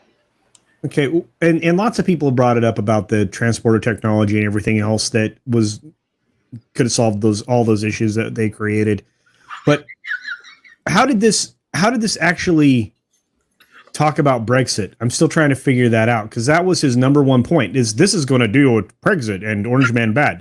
And I don't know. I didn't see. I think it was supposed to be the Federation. I think it felt supposed to be like the Federation abandoning some planets or something like that, or at least planets willing to abandon the Federation because of the actions of rescuing Romulus. But again, it's spoken about as an afterthought as opposed to a motivation for a story. I mean, you can have a really great story where there is a divide among planets within the Federation because of the actions of helping out another species. In fact, I think an episode of Star Trek Continues kind of does that with the Tellarites objecting to a female captain of a Constitution class ship, which was, I mean, it's a decently told story. Again, it's done by amateurs, not professional writers, so it does have its moments where it kind of falls short, but it's still really, really good compared to the current Trek we get now. And it does kind of fit in line more with the social political status. Like, what happens when one of your allies objects to the cultural normalcy of, or sorry, normality is a more correct word, cultural normality of your own? How do you reconcile that? And on top of that, how do you appease and also kind of nudge the culture that may be, from our perspective, a little regressive into something that's a bit more acceptable of how we like to do things, because we cannot see a logical or rational objection to what they dislike. Yeah. Really quickly to kind of keeping an eye on the chat. Welcome to my buddy Wookiee Supremacy. Great to see you, Wook. Appreciate you. Glad that you stopped by. And it's funny with this. This Toxic Man Flu made a great comment earlier, because I was laughing at that. Elaine and I were laughing about that. But yeah, it's one of those things. I feel like, because we're off on a tangent at the moment. It's just such a stark difference in the way something is presented, and it just, I think, in general highlights the fact that modern entertainment, they just don't get it.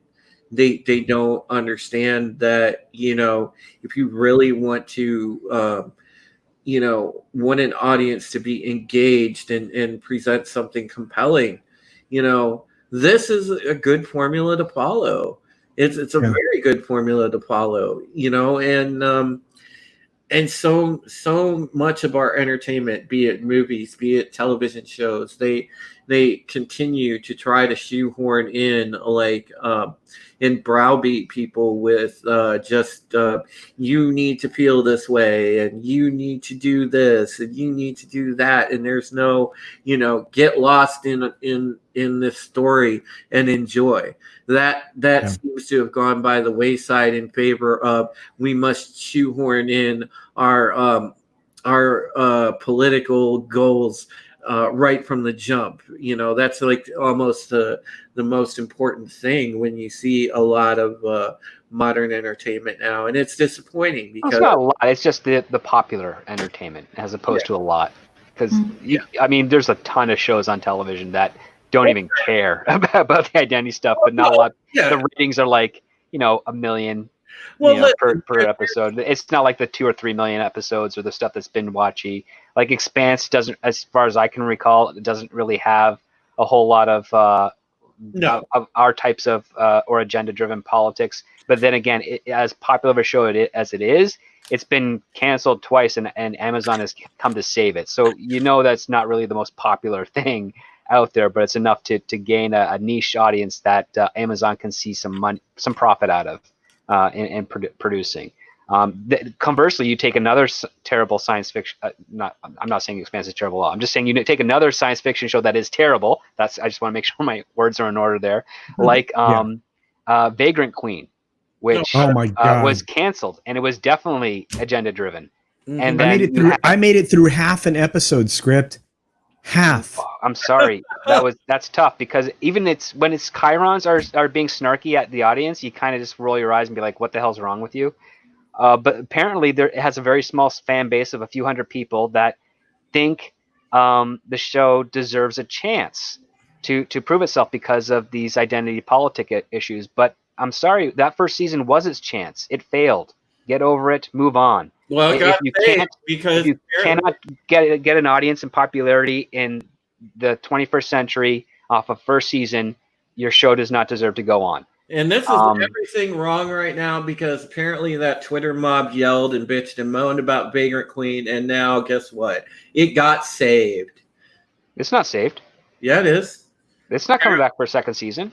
Apparently, as of today, I think we have a story on Bounding into Comics, if I remember correctly, that it did, after all, get saved after a fan campaign was successful to bring it back.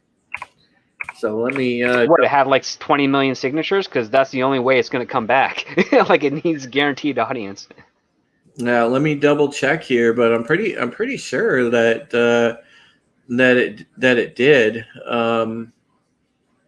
Gosh, let's see here.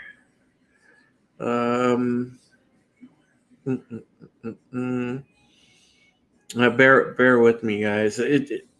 I thought I was new petition. Okay, it's a new petition demands Sci-Fi renew the canceled Vagrant Queen. Yeah, that's what I was talking about. Petition. Yeah. It has a few hundred signatures. That's not coming back. There is no way. There is no way in heck that they bring that show back. Look, if your viewership is below Supergirl, you can't be a show anymore. It was also below Killjoys and Winona Earp. And those are pretty small rated shows. Killjoys was canceled too. So yeah, it's not coming back. No one's going to be paying for it. No, nobody would pay for that. Money. Yeah, streaming service won't pick that up. See, that's the thing. Streaming services will pick up dead properties if there's an audience for it and it gives them a content boost. Right now, I mean, that's the whole reason Westworld season 4 and possibly a little bit of 5 will be made. Or the whole reason they got a renewal for season 4 at the very least is because HBO Max needs content. So it's these streaming services that are going to drive this garbage going forward, unfortunately, which is why all the stupid CW shows still exist. I don't know how Batwoman makes it past this second season, because the ratings aren't going to get better. It'll be sold as part of a package deal with a bunch of other CW shows that are more popular. Berlanti. Toxic Man Blue says, "Wow, so we could get Farscape back with 200 people on Twitter." I mean, well, if there was an article on Bounding that said that Vagrant Queen got renewed, yeah, we could definitely. You kidding? I think in like 20 minutes we could get 10,000 signatures for a revival of Farscape on a change.org. Oh God, yeah, probably because I'd be But like, Farscape had a great ending. I mean, I'm satisfied with how much content there is of Farscape. I don't need any more, and I definitely don't want it to be written by current leaning of writers right now. right? Exactly, yeah. But I mean, it's definitely. I would. Can we get like a Blu-ray release of it? By the way, I'm just saying Claudia Black is still a smoke show in my book. I think she's. Oh yeah. I think Yeah. she's I love her. good-looking lady. I tell you what, if I were going to bring back a show right now, it would have been Firefly. I was so pissed that they focused on now. No, don't get me wrong. Loved Buffy, but I did not think that Buffy and Angel deserved to kill the Firefly. So that's all I got to say. I thought it was Dollhouse. A great tragedy. That, Joss is I don't know, man. These days, Joss changed a lot. Joss changed a lot, guys. Let's just be honest about it. Hollywood changes. When he got people. mainstream. I mean, kind of, but not really. Like we all knew. I mean, I knew from the get-go that Joss wrote Buffy the Vampire Slayer so that he could get women, because why else would you do it? It did work. It worked. Yeah. Like, I mean, it did. He also hated how his movie was kind of rewritten and contained as a story, even though I think it's still a really good movie as it is. Serenity? And it was decent. Serenity, There was decent. some missing elements, and killing Wash was a bad plan because you can never go back now. Oh, but Serenity, like Serenity. This is what Joss does because he's desperate, because a good writer will never want to kill off a great character, because it's just kind of a waste of the story that we're getting from this thing. Also, Serenity and the show Firefly had a lot of issues. Number one, it shouldn't have been picked up by Fox. It should have been picked up by a proper network, because Fox didn't air the episodes in order. They didn't do a good job marketing it. They thought the name alone would have done enough. They could just kick back and collect the commercial revenue from affiliates and commercial ads. That wasn't the case.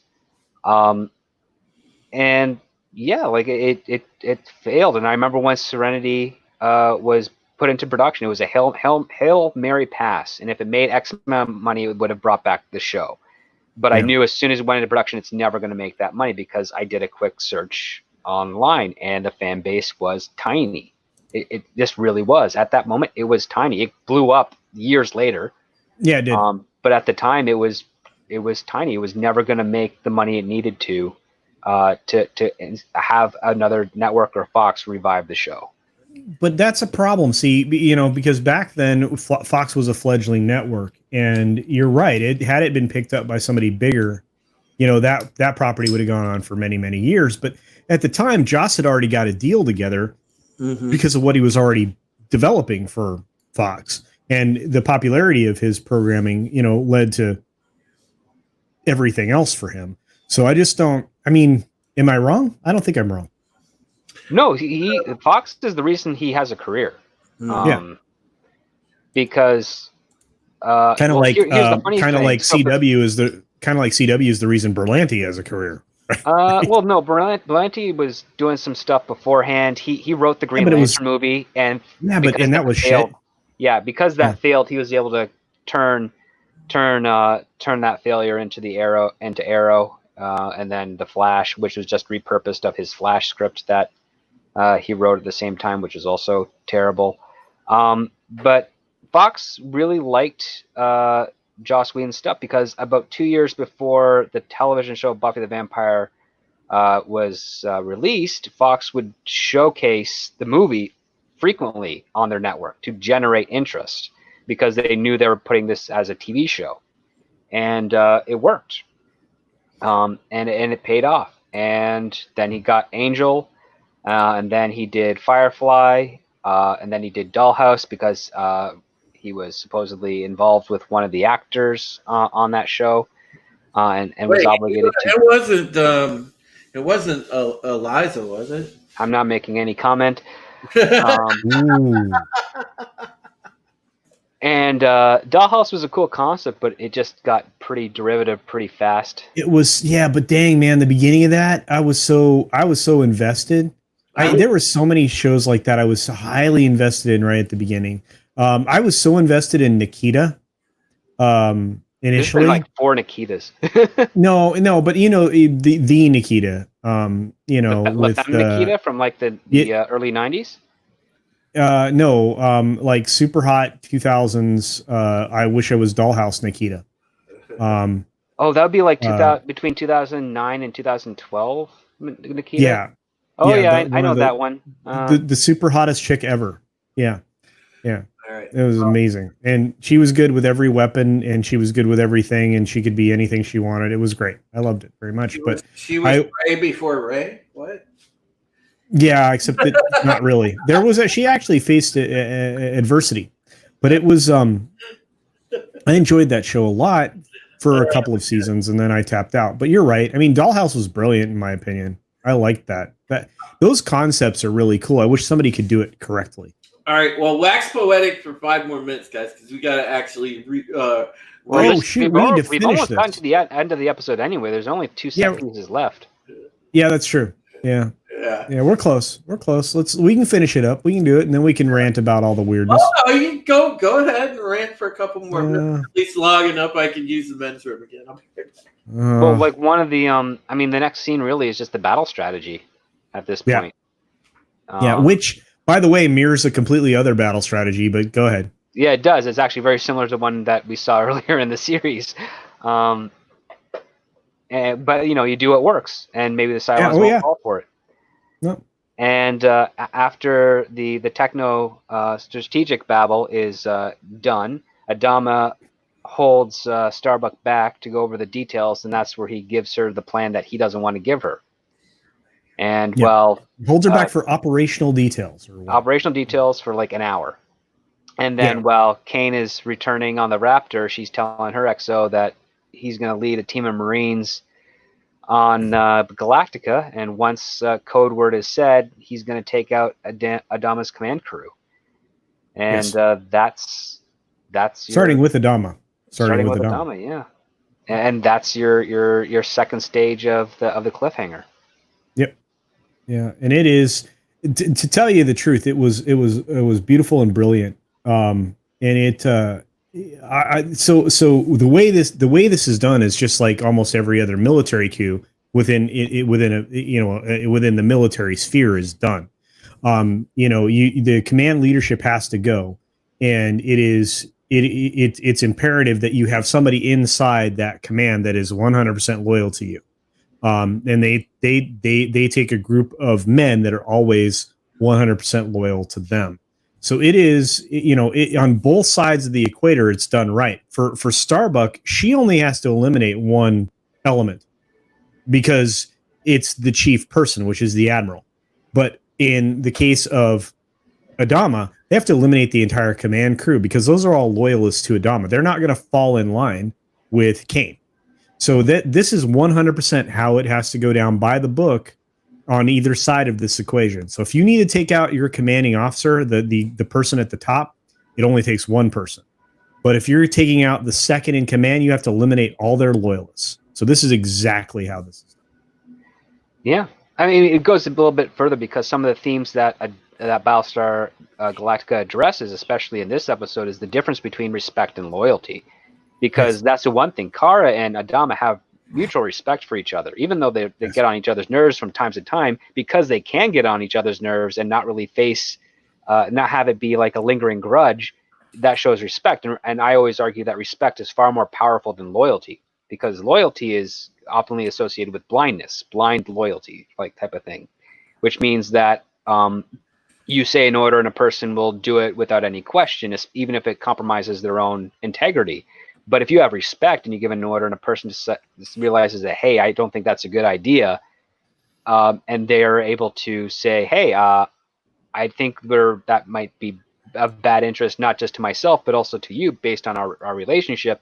If they can get away with saying that, then you know that you have a responsible leader that you're serving under. You have a relationship that's built on something more than loyalty, because you will know a person that respects you won't betray you.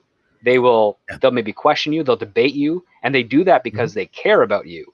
But if you have a loyal person, I mean, they're expendable essentially. How well do you treat a person that does everything for you without any questions asked? You eventually take them for granted, and don't hold them as anything important. And take a look at Kane, where she just discarded that loyal CAG she had, because he was doing exactly what she ordered him to do, but someone else did something else that she liked more, and so she put them above him. Yeah. He got upstaged, so she took the person that upstaged him.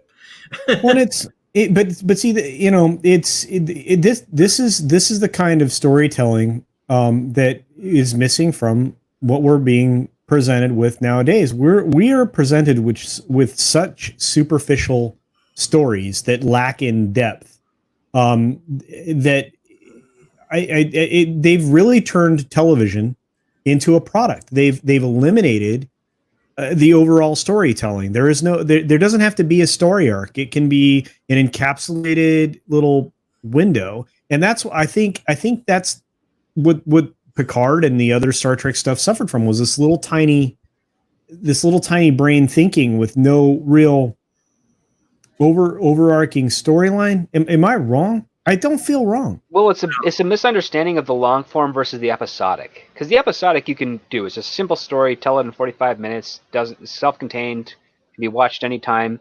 Not a whole lot of writers practice that technique anymore, because the long form comedies, multi-camera comedies like 2.5 Men, Big Bang Theory. It's this tiny little thing. I mean, that's all Hugh Laurie, though, right? Or not Hugh Laurie. Chuck Lorre. Yeah, that's Chuck Lorre. Yeah, I do that every time. Hugh Laurie, awesome English actor, writer, producer. Watch him in the Blackadder series. He's brilliant. Yeah. Oh, god dang. Oh. Anyway, but no, I screw that up every time. So yeah, always call me out on that. That's okay. Well, so yeah, you have the difference between episodic writing and long form story. Yeah. And what they don't understand is that the best long form story is broken up through episodic chapters. So you pick a subject, you play it out, and you say, how does that subject how can I best integrate that subject into the overall plot of what I'm trying to do, and the overall journey of whatever these characters are going through? How can I make that be developed? And that's what happens during the break period, like when you break story. And in the old days, before you had the long form story, you would just basically say, okay, we got these 22 episodes. These are some of the jokes we have, or these are some of the subject matters we're going to address. And then they break it all down, and then they assign those episodes to writing pairs or individual writers, and then they turn in their scripts after a couple of weeks, and then it goes into production.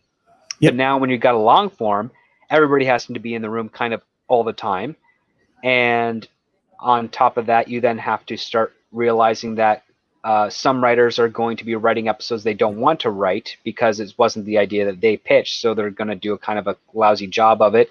And then it's up to the showrunner and the showrunner's assistant to try to refine that script to what they wanted it to be originally, without causing a big problem within the dynamic of the writer's room. Because in a writer's room, there are a lot of writers in there that are so insecure that when their stuff gets rewritten, even if it's by their boss, they raise issues with it. And that's just the name of the game. The other part that's also something that's really hard to do, and unfortunately, oddly enough, the only TV director I know of that actually did this was Robert Meyer Burnett on his Nikita episodes, which is he planned things and got things organized before he had to go into production, because he had a limited amount of time to do it.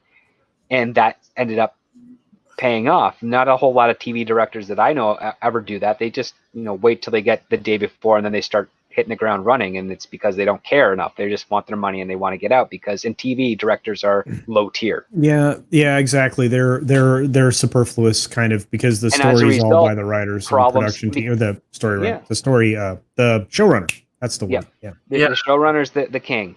And on top of that, when you don't plan, things go wrong. And when things go wrong, you go into panic mode, and then you have to start doing rewrites. And so it doesn't matter that the rewrite is good. It's just that you have the rewrite that sort of solves band-aids the problem, really. And in some cases, that's where I get called in. And in other cases, that's where the episode writer gets called in and tries to get something and out directs the episode or tries to save it. Yeah. And Yeah. this happens in themed entertainment too, where you'll have a concept and idea that's pitched, they'll get halfway into it, and then they'll call somebody else in to save it, to reclaim the project or to try to make it work. And it happens in every element of this business where you're trying to tell a story. I mean, it's happened multiple times in the Disney Corporation. The difference between Disney and Universal is how their execution of these things. And Disney, for the most part, up until recently, they did exactly what you should do, described by script. And Universal in their theme park presentations, or even in the other theme park companies that have like Sally come in and do attractions, they have the same problems too. And I'm sorry, I'm way off track here. And we haven't let Elaine talk for like 2.5 hours, so I feel bad. Well, real quick, I just want to kind of say one thing. Chat. I know that I've had people reach out and kind of ask how to support the channel, since obviously we're not monetized yet or anything like that. This PayPal that I have, if anybody would like to help out, all the proceeds go obviously to helping my mom who has leukemia, and obviously myself, because I'm going through this medical stuff with my neck and everything else.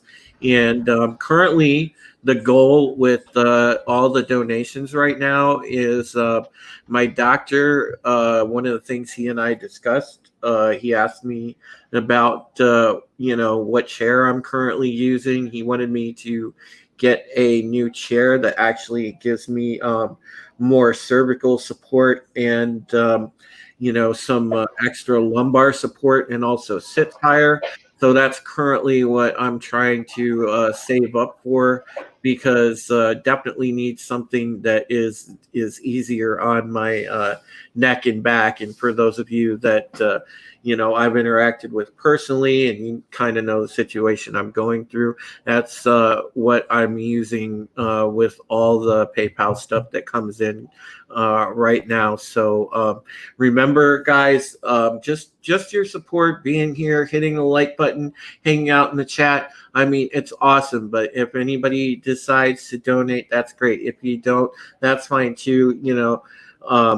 The donations are always happily appreciated, but never required. I'm just very happy to have your friendship, your company, and your greatness in the chat, because you guys have been on fire tonight.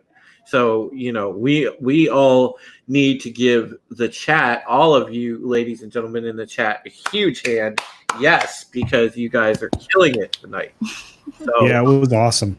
It was truly awesome. I always have fun, hanging out with Drew, but being on this podcast, because obviously everybody here is really passionate about the show, or is finding their passion for the show again, like the ambassador said earlier.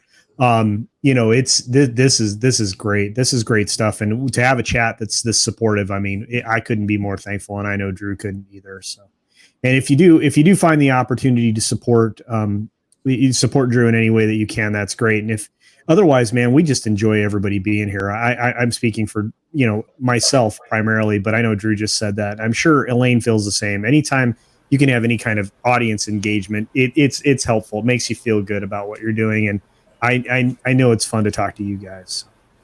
Yeah. Oh yeah, this is always fun. Yeah, absolutely. Shellback, I've got the best thing from you, buddy. I've got your respect and friendship. So Oh yeah, man. There's no IOU needed. I love you, my friend. So money not required.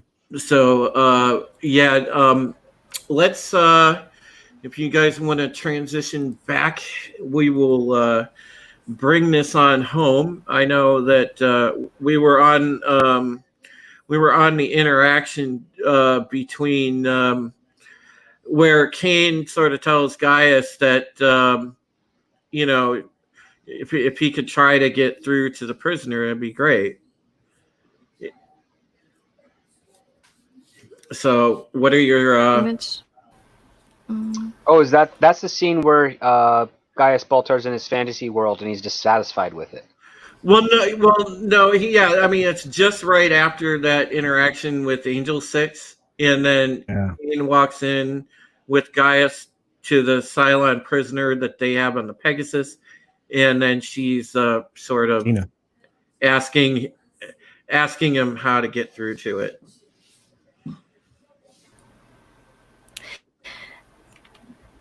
Yeah, that was such I'm sorry. I thought we went forward and then okay, we're back. Yeah, I thought we did too. Oh, I'm sorry. No, it's funny. I just had to like rewind in my brain. Yeah. I'm tracking back too. So yeah. Yeah, but this was such. I just have to say this was such a refreshing episode. Well, just in general this series, but it's so refreshing to see this show that is, and how it depicts female characters. They're so diverse. There's so many. They're going through different things and face different challenges, and as far as this one, Gina, is that her name? Gina, this one that was abused. I really appreciate how they shined a light on the horrors of this abuse and what was done to her, and her trying to recover from that, but without like glorifying it in any way, but really just shining a light on the recovery and the damage that was done to her, and just so we could see that and just her recovery. And man, Tricia Helfer is just such an amazing actress. I just my heart just kind of it just really tugs at your heart, and really just you felt such strong emotions just for what she's going through and recovering. She has been through such a trauma, and I liked how they shine a light on it, but didn't like glorify the abuse, or we didn't see any of what actually did happen to her, but we see clearly the damage that was done, and just her trying to recover from that, and definitely seeing Gaius's reaction to it, just so well executed, I think, and just amazing growth for his character. But yeah, just her specifically, but all the female characters, I'll probably touch on those later as we get to it, but but you're right. I mean, it's the difference between explicit and implicit storytelling. So there didn't have to be the explicit stuff. It was implicit in her performance and in the description of the activities and the things that happened. And so you don't always have to be graphic to convey a story element. At least, if you're doing it. No, the imagination is the most terrifying thing you can weaponize against an audience when you want to do something horrific. Truly. Because it's like the one thing that I hear from not the best of producers, but at least decent ones, are like, oh, I'm always looking for something that I've never seen in a script before. And I'm like, I mean, good luck with that. It is usually better to sort of imply something so that the imagination can generate that and do that for you. Jump scares are boring, and also like stabbing a person to death gets boring and repetitive, especially in the horror film. You want the fear of the unknown to be what really elevates the heart rate when an audience is watching your stuff, or if you're doing something that is horrific but not in a horror genre. Where in the case of what's happened to Gina here, all you need is like the bruises, the filth, and the scars, and that paints enough of a picture to understand that this character has gone through a tremendous ordeal. The fact that that Tricia Helfer plays her is basically catatonic for most of the time that we see her in those first two episodes, and then it just elevates the outburst that she has once she gets that first opportunity. Yeah. It's all just playing into the result as opposed to the actual act, and that's how you end up having things that sort of show you what you've never seen before, because you can just imagine it for yourself, and your imagination will stick with you longer than anything a writer will do in that regard. Like you want the stuff that you've never seen before to be something pleasant and inspiring, not in the opposite stuff, because fear is very subjective. So better to play on that. Another thing that this episode highlights just is again just Trisha Helfer's growth as an actress, and she's doing it on the fly because she was still like rather early into her acting career at this point. So to see her just even her growth from miniseries through season 1 and now what she's doing in season 2, the depth of her roles in this story arc in general. I mean, she just knocked it out of the park. Well, imagine the sad truth of female actors in Hollywood, and even those striving to be in Hollywood, is that they can rely on the crutch of an assault. There's not a single. I've never seen an actress do a terrible interpretation of an assault victim ever. It's kind of like a crutch for them. It's the first stage. It's basically going back to the well. It's the stuff that Trisha does around that when she's being Angel 6 and stuff that actually shows talent. Being someone who's traumatized, silent, shaking, those are all physical things that are easily repeatable from any actor out there. It's the stuff around that you got to pay attention to. Yeah. That's why you see so many terrible short films of a woman. Sorry to keep going, culture, but that's why there are so many terrible short films about women who get assaulted, and it's written and directed by the woman that's starring as the assault victim. So, okay, and that's the thing here is that she, as an actress, and you're 100% right, Drew. Think about how many times she has to go into her head, figure out the character she's supposed to be playing, and represent that character well as a completely, entirely different entity.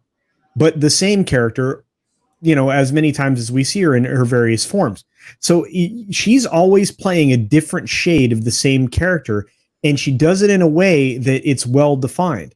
When earlier on, when she's playing the doctor's assistant, when Baltar is going to be exposed for being a traitor, right? And I forget that character's name, but she does that to the bone, completely and entirely different than Angel 6, right? And so here, when she's playing Gina, it's entirely different. And as script says, it's a trope. It's something that actresses can easily go back to because it's a familiar that kind of playing that kind of a role is something that you can do. But at the same time, and even going forward into the show, she represents the same character in an entirely different way every single time. Yeah, she's playing. We've seen her play at least 4 different versions of that model, and they're each relatively distinct from each other, which is where I say that's where the talent comes in. Exactly. Yeah, it's 100% right. And you got there before me, and it's because you're Canadian. I let you talk because you're so polite, you turkey. That's funny. And yes, again with I love this episode too. It's just the different female characters, and I think now there's this there's only one type of strong female character nowadays that's written, and like your Captain Marvel or your Rey or 7 of 9 and the other, what was her name in Picard? I can't remember. Yeah. So it's just the same type of character, no flaws, it's great at everything. But here we see several representations of different kinds of women with different strengths. It's not always physical strength or being good at everything, but we see just this with Gina, her just struggling to survive. That's a strength just to put on the clothes that guys gave her, and then later with Starbuck, she is head of this mission. I thought it was a great thing to present her asking Lee for help planning the op. She took this upon herself, and yes, that's she's qualified obviously, but she recognized she needed help, and there was nothing wrong with that. It's not a sign of weakness. It's actually growth. The opposite. Smart, growth. To accept help, to recognize that about yourself, and just the interactions too between the male and female characters. And again with Rosalind and Adama, where she's sick in bed, just beautiful moment. She is one of the strongest characters in this show. Her and Adama are my favorites, and for just these quiet moments we see, like with Starbuck, her asking Lee for help, and then in Rosalind with him giving her a glass of water because she's coughing, she's having a bad day, struggling with her cancer.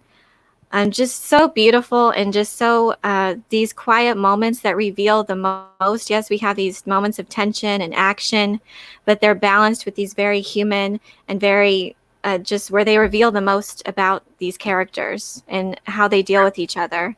It's just beautiful, so well written, and just what we're so missing today. And as far as female characters, they're strong-willed, but in different ways, and not always physical or perfect at everything. They're flawed, but they're relatable. And So, they yeah. participate in teamwork, where Kane doesn't teamwork at all. She just gives the orders, and that's supposed to be done. Where Adama is working with the president, Kara is seeking out advice from Lee. Like, those are teamwork aspect things. Yeah. Even with Terrell and Hilo in jail, they're kind of reconciling their own differences because they both care about Valeri. So yeah, like you see that in the Galactica side of things, but you also see how that's not the case at all when it comes to Pegasus.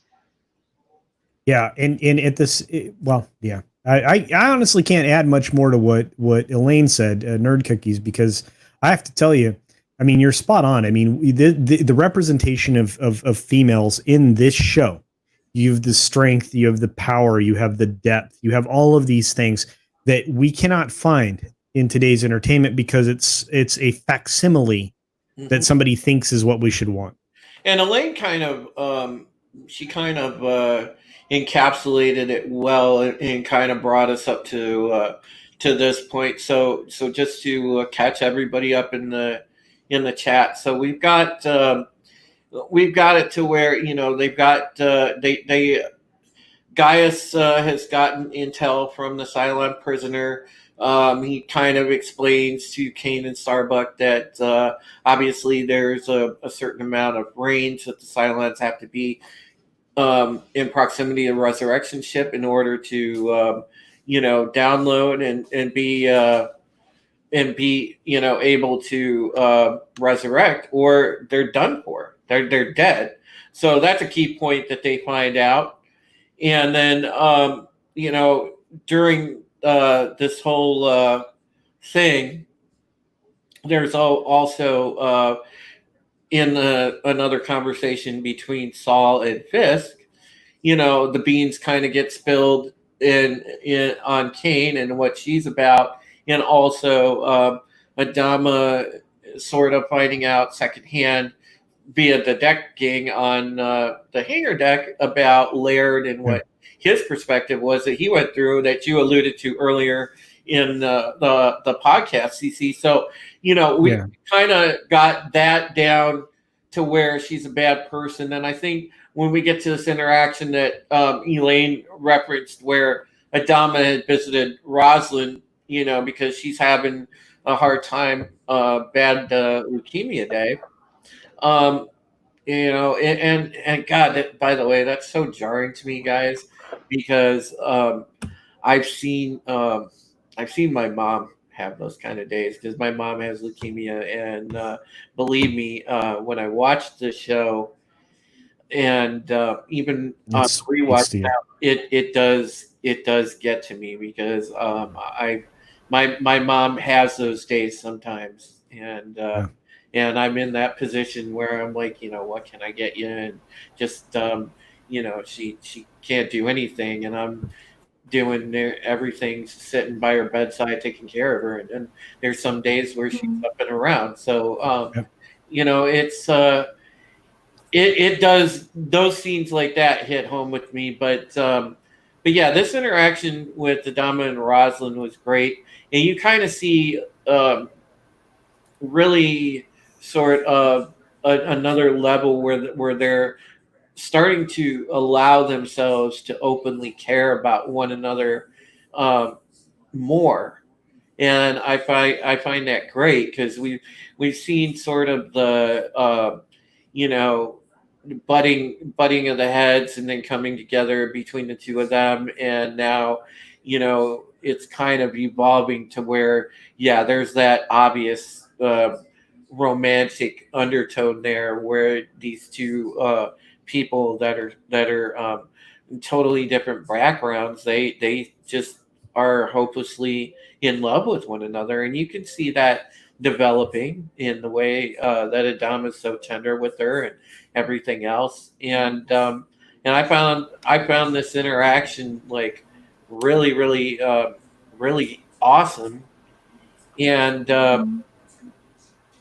and yeah, that's pretty much my take on it. But the thing that is striking is at the end, as he's walking out of the cabin on Colonial One, she tells him, make sure that you watch your back. She won't hesitate. And that kind of brings home the fact, like, okay, it's on like Donkey Kong, because one of these people, only two is like two people enter, only one can survive, and it really, with that line of dialogue, I think brings that point home, even though as viewers we kind of got that, but that really kind of cements it, like, okay. Yeah, and that's that particular scene is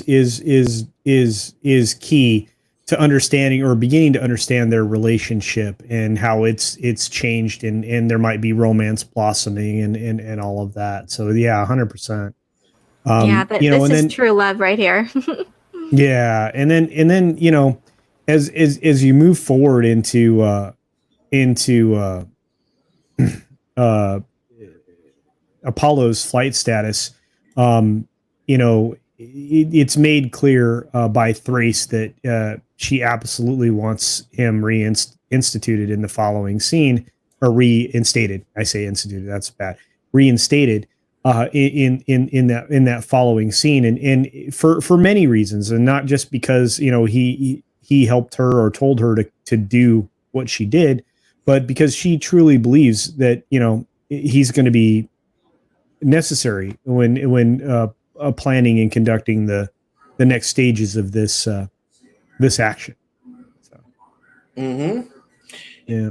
And so then we kind of move into the scene with Hilo and Chief, and they're kind of having their bonding moment in the Pegasus brig. In the brig, yeah. And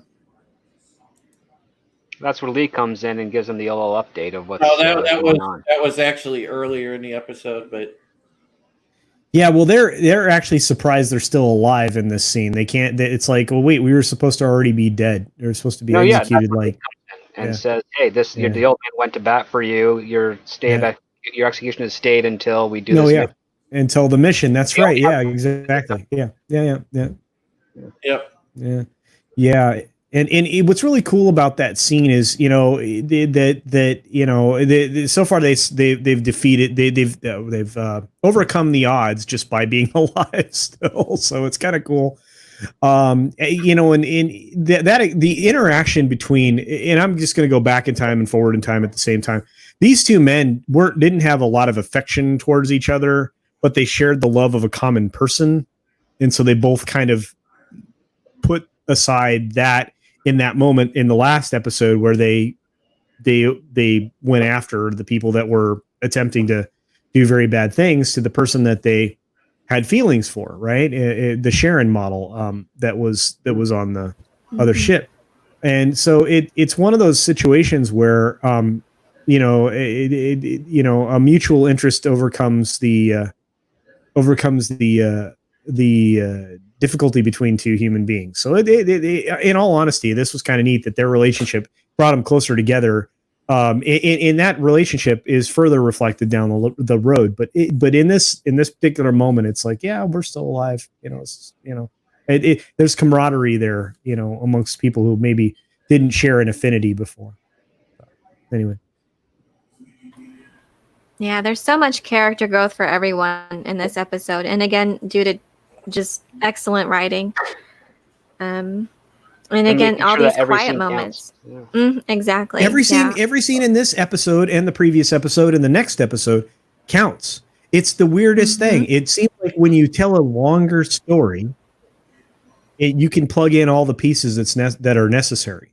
So this long form storytelling that we got this beautiful lecture from by the guy over there, You know, it's important. It's key to telling a good sci-fi story, and that's why this series, you know, being these long form stories, all connected by a greater arc, a greater story arc, why it resonates with us even now. I mean, think about how many years we are separated from this particular episode. You know, it's amazing. I just want to say thank you to everybody that you know, every so often my stream element spot pops up the Discord, and I want to thank everybody for you know, Pop it in. that has joined the personal Discord. The stream element spot just popped it in there, CC, Yeah. but yeah, you know, thank you, Ambassador, and whoever else jumped in. Feel free to use that Discord to continue any of the conversations that we've had here, you guys, and or just say hello. I have multiple channels in there, and for any of you guys that game, we can also use it if we game together or anything like that. Yeah. If you are PC gamers, you know, feel free. At some point, I will, when I'm feeling better, when I get some feeling back in my arm and can resume halfway normal activity, I intend to, you know, try to game again because, you know, you guys know me, you know, that's a passion of mine. So I definitely am planning on testing it, trying to game sometime down the road as I do my physical therapy. But thank you for joining the Discord, those of you that have. And yeah, you know, with this sort of episode, yeah, it's like you guys said, every scene counts, and I like the fact that you know, we kind of go sort of into I like that little cut where they show Kane, and she's clearly she's going through the Adama's logs, trying to, you know, break down who he is as a commander and as a person. And you can see her pondering, and you can sit there, and right before it cuts to Kane, you can see Adama doing the same thing. He's sitting in his office contemplating, thinking over, like, what is this chick really about, you know? And he's kind of trying to reconcile, you know, do I really actually have to take her out? And so then, after that nice little, by the way, which was wonderfully shot, those two cuts of them contemplating back to back, we get into the briefing where they kind of unveiled the plan that, you know, basically the civilian fleet's going to look like it's doing mining operations, and one Battlestar is going to jump in here, the other here, and so on and so forth. Blackbird is supposed to go in and take out the FTL. And so then Adama makes a comment to Kane, you know, she alluding to she says something alluding to the plan, and Adama says, well, I would like to keep your CAG, you know, basically for a little longer to try to you know, sort out the operational details. And Kane says, well, I'm satisfied, you know. And then she says, dude, you're just repeating the episode. We already went through this stuff. That's okay, man. Though, like, let's talk about like the plan, like, because Cultures, you know, we brought up that this was similar plan to what we saw earlier in the series, right? Yes. So it's basically a duck, like basically a helpless, distressed ship. They're going to pull the same maneuver over. But the real crux of the scene is not so much the battle plan. It's the difficulty that Adama has to overcome by giving this mission that he doesn't want to give to Starbuck. Yeah, and this is where I start to question the communication capabilities of the Cylons at this point in time, because it is the same strategy where you're going to park a ship on the other side of the planet that sends out a distress call, you know, or in the same area. I mean, it's essentially the same plan, But if it worked once, and this is what Script and I were talking about earlier, it should probably work again unless they adapt to this to the strategy. And Colonel Ty, of course, in a previous scene was questioning whether or not the Blackbird could show up and fire a nuke. And of course, the comment there was that's the kind of thing that won't work. And so, like I said, we revert back to a plan that we'd already seen before, and that Script Doctor, I'm sure, can go into greater detail because he's a storyteller. Well, yeah, it's slightly modified with the fact that I think they position those mining ships to appear like they'll be that the raiders would be those desirable targets for the raiders as opposed to just being a regular distraction. And then the whole idea is that as the raiders close in, only some of the mining ships are stuck there while the rest jump away. And that's basically just to draw the forces away from the base stars and the resurrection ship for them to do their attack. So it's still the same plan. It's just a little bit more modified because I think the plan they were repurposing is the one that was on the mining asteroid that they had to attack, right? If I'm not mistaken. So, I mean, yeah, like it's all just basic, exposition. This is what we're going to do. This is the setup for the next episode, which is going to be our big set piece. So this is how you understand what's going on and the gravity of the situation. Both Battlestars, all the Vipers are going to be involved. No room for error, that type of stuff. And I kind of like really quickly before you make your point, CC. Yeah. I kind of really like that last line of dialogue before we sort of fade to black and it's the cliffhanger. I like that. Oh yeah. Where when they're on their way back to the Pegasus, Kane is confiding in Fisk, and she said, I need razors, Jack. And it kind of just harkens you to want to watch Razor. Well, Razor wasn't aired yet, so yeah, and it hadn't been done. And it sort of like tantalizes you, for kind of like that whole thing. Well, like, what does she mean by I need razors, and it's pretty awesome. So I enjoyed that personally, especially after seeing Razor and knowing that stuff. It kind of gives this whole like sort of 3-episode story arc a little more gravitas when you have seen Razor. Yeah, and the motivation for Starbuck, Kara Thrace, in her relationship with Kane, ultimately Kara wants to go back to Caprica to recover Anders, right? I mean, so if anything's going to accomplish that goal for her, it's to support Kane, but at the same time, Adama has asked her to execute Kane. And she's willing to do this despite the fact that it goes against her interests to rescue Anders. So it's amazing when Script Doctor is talking about the respect that that these characters have for each other. Think about how much respect it would take to surrender a personal agenda because you respect another person so much. Yeah. It's amazing. Not only that is the other part too is that Kara did bring up going back to Caprica. And guy, and they're just like saying we can't do that right now. So it's basically like Plan D on our list. But that's not something that, like, the only thing that gives her conflict is when Kane says that's going to be my A plan after this operation.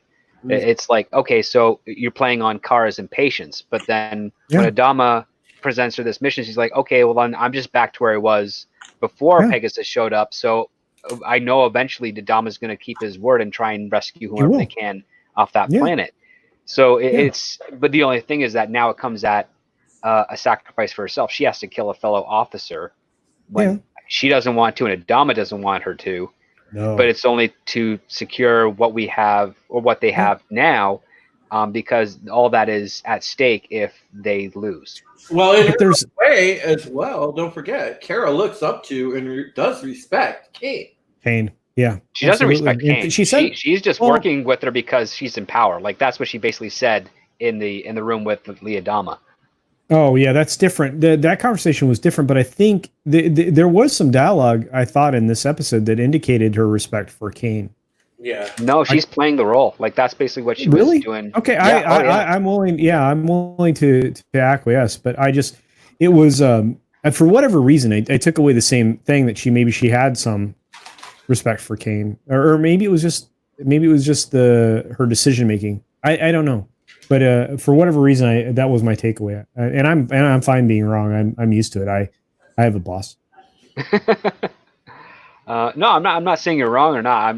I just interpreted that she was kind of playing the role because as soon as she sees Lee, she's like, that the promotion wasn't my idea, and that it's like I can't really fight against her.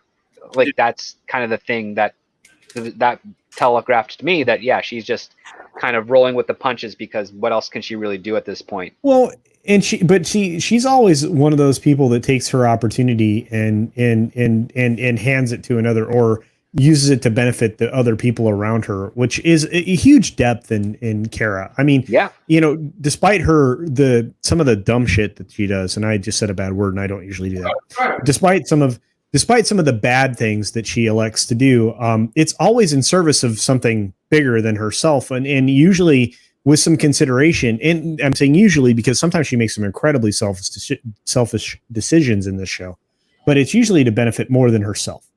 So, and it's really cool how they carry that over through the whole show, in my opinion.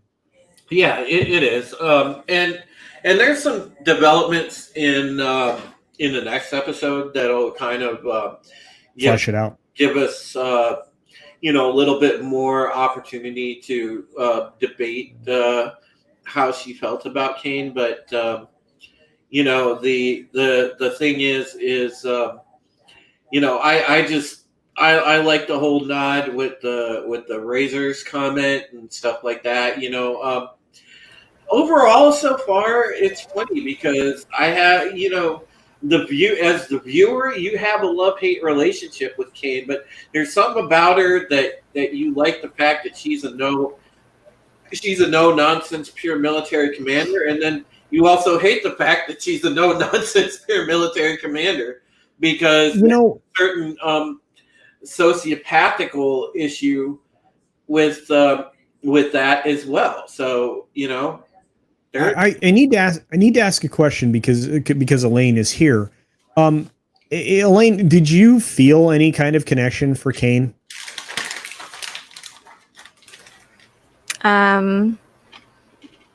As far as like liking her or like any kind of connection? Yeah. Did she? I mean, was there a part of you that said, "Okay, I like this character," or was there a part of you that connected with the? I'm just curious because we have three boys here, and you're not, as far as I know, a boy, but no, I'm not going to misgender you, but no. But you understand my point is, did you feel a connection to this character? Because we've all talked about the connections we feel and how much depth we think that the six has in all of her forms. So did you feel the connection to this character? And did you see where she was coming from? Was it well developed? I'm just curious. That's a good question. And, I just like so much the Rosalind and Adama connection. So like this new element was brought in and it just kind of threw everything off. So that I liked the drama, and I liked how the look that we got into this different commander and how they handled this tragedy of what happened to Caprica, how they handled it so drastically. I wouldn't say there was anything that I appreciated as a character, as a female character, or in that way, because she's just a horrible person. Because what she permitted to happen on her ship, and then when you find out later about the atrocities about the civilians, there was just nothing that I felt that I could condone in her behavior. But even that, I think, was good to bring out. I mean, this was obviously a character's severely flawed and has so many issues. So I thought that was a good thing to highlight as well. And it was in comparison to Adama is really well done. And so yeah, it was definitely, I liked the difference in the addition that her presence made in the story. I love the drama, love all that. Just really well done. And so yeah, but not as a woman or not as, as a person, because no, there's nothing I could say that her character is anything that I could condone or any part of her behavior. I mean, as far as saying she didn't handle this tragedy well, and there's obviously some mental issues there, but then again, that only takes you so far. But definitely her appearance is so interesting, and so we learn so much about humanity and the horrors that it could happen with how they handled this tragedy. So I don't know if that answers your question, but yeah. No, you did. You nailed it. And I like the fact that you did exactly what I hoped for, which was, I don't know that it matters if it's a male or a female. So I was just curious. Yeah. It only matters what she does. Yeah. Yeah. No, it's beautiful. And that is what is important in good storytelling, because it doesn't matter if the character is male or female, or, what their genitalia, of any kind is, or ends up being, or whether or not they're, a sheep herder or, not, or if they like sheep. It doesn't actually matter. It's if the character's good or not. So that's all. So anyway, I'm definitely a really developed character, even as a bad guy. Yeah. Very well developed. Yeah. Or a bad girl. Flawed, a severely flawed person. Yeah. Yes. Mm-hmm. Yeah. All right. Well, I could go on forever, so I apologize, Drew. Go ahead, buddy. I'm sorry. Let's go ahead and bring it home. As far as I thought about this episode, this is a portion of the podcast where we kind of, give our closing thoughts and give it a rating number if you so desire, and also go ahead and plug your stuff. So I will go really quickly. I think this episode was outstanding. This is one of my favorites. I mean, this whole arc is one of my favorites. So, I'm all 3 episodes. If you ask me, I'm 10 out of 10 for all of them. I think as far as the 3 episode arc in total, because I can't really just nail it to just one. Pegasus, this episode, and Resurrection Ship Part 2 is just absolutely 100% amazing. The character development off the chart, the interactions, so good. And that's really just, oh God, it sets up such good stuff for the rest of the season. So 10 out of 10 for me. And of course, you guys can read me on boundingintocomics.com. You can check me out here on this channel. Quick programming note: if I do any future streams, I'm kind of running up against my StreamYards limit because I'm on the free plan. So what I'm going to do is probably, if I do streams like my High Heresy stuff, I will probably have do it through OBS and have guests on via Discord. So that's my little workaround for when StreamYard starts to get up against it for the month. And we're only into July 10th. So I'll be doing some OBS streams for my High Heresy stuff. But it'll be all good. I'm going to save the rest of my plan for future Pegasus streams for sure. So that's where I'm at with that. So without further ado, we'll go to Elaine real quick. So take it away. Oh, thanks. Well, I guess a 10 out of 10 for this episode. It was just so, I can't think of one bad thing to say about it, honestly. It's storytelling, spot on, character development, action, tension, but the quiet moments too that did the most with the characters was just spot on. Loved it. So 10 out of 10. I'm at Nerd Cookies. You can come see me on my YouTube channel and Twitter. I do sci-fi and fantasy content, news, reviews, lore videos, mostly with Dune, to prepare us for Denis Villeneuve's adaptation, and Lord of the Rings. I do some of that. I just dropped a Dune lore video today if you want to come check that out. Who is Fade Ratha? So yeah, come check it out. Stay nerdy, my friends. And Elaine, now that you're kind of getting to be a regular on this podcast, maybe some BSG lore might be coming down the pike, eh? Yeah, possibly for sure. There's just so many things that I'm interested in and I'm passionate about. I'm definitely interested in. I know there's like not technically a reboot coming, but I don't know what's going on with that, and so I'm definitely going to be following that to make sure it's that it's good. So I'll probably do some news on that if there's anything. And yeah, I would love to do that. So we'll see. Yeah, for sure. All righty. And Culture Casino. Hey guys, I am Culture Casino. I have a YouTube channel.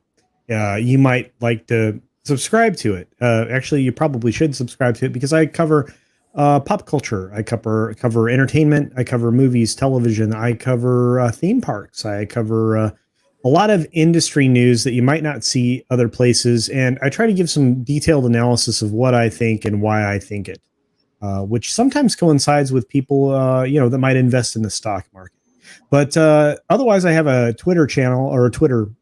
I guess it's a channel. I don't know. I have a Twitter thing, and the Twitter thing is where I do my best to offend everybody I possibly can, in probably some of the most profane ways that you could imagine for somebody who doesn't curse very often.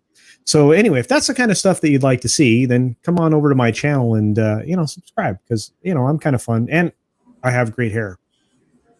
I'm just saying. And what were your final thoughts on the episode? Oh, my final thoughts on the episode. Yeah, I'm going to say something that's heresy here. High heresy sometimes if you're on Drew's channel often enough. And that is, I think, 8.5 for this episode. And I'll tell you why. There's only one episode in this entire show that I think deserves a 10. And we've already passed it a long time ago before I was even on this thing. And there are many 9s, but this is 8.5. The next episode might have a higher grade. We'll see. All right. Fair enough, dude. Appreciate you. All right. So let's go to the man that earlier in the chat. I think that Script Doctor. Oh man, Script Doctor just bounced. So. Oh man, I feel bad. Script. Oh, well, let me say some great things about Script. Script. Yeah, check him out. I mean, he's wonderful. The guy has more knowledge in his little finger than any of us on this panel could possibly possess. He is a brilliant writer. He's an excellent commentator. He analyzes everything in a way that you probably are not prepared for. He's a Canadian Thanos. Oh, he is. Yeah, he's the whitest man on YouTube if you look at his avatar. And I can tell you for a fact that he on every show that he participates in, he brings it 100%. So if you have the time and the inclination, please find your way over to Script Doctor's channel because he truly deserves it. If there are any amongst us that are true independent creators, the Script Doctor would be one of them. Yeah. So, all righty, we will wrap it there. I want to thank everybody for coming out this evening. Shellback, Toxic Man Flu, who now has a wrench. Thank you for moderating, sir. Oh yeah, you're great. Thanks, Toxic. Lady Mist, appreciate you, love you. Mando Merc, of course, Bad Bunny, thank you so much, my friend, for coming in here. Ambassador, I'm glad that you could actually finally see it was great. Episode of Pegasus Actual. Oh God, Stories by Irish was in here. Blue Eyed Scorpio was in here. We had Stephen Ernest, which, by the way, Stephen Ernest, I will be updating the playlist. I'll make sure all the rest of the episodes are in it. And really quickly, guys, I know that I think a couple of them are misnumbered. I'm going to go through all the episodes this weekend and sort of make sure that they are numbered correctly and sorted in the playlist. That way you guys will be able to watch back the previous Pegasus Actual podcast that you've missed and everything else. And, why am I still full screen? Drew, what is wrong with you, dude? This is to highlight you. This is not how you sell the show. Because you're so hot. Is it the hair? Yes. It's the hair. And now I'm not even on the screen anymore. I can't handle your. You can't handle the truth. Oh, there you can't hit. So yeah, the thing is thank you to Wookiee Supremacy. Thank you to Parrot Head and everybody else that has been in here. You guys have been truly amazing tonight in the chat. Some great discussions. And I really appreciate you all. And thanks for the people that just stopped in to drop likes and watch again later. So I appreciate that too. And John Willis, big shout out to you as well. And I will see you guys next Thursday. Of course, I should hopefully Elaine should be back with me. Culture Casino will probably be on vacay, and we wish him the best for his vacation. And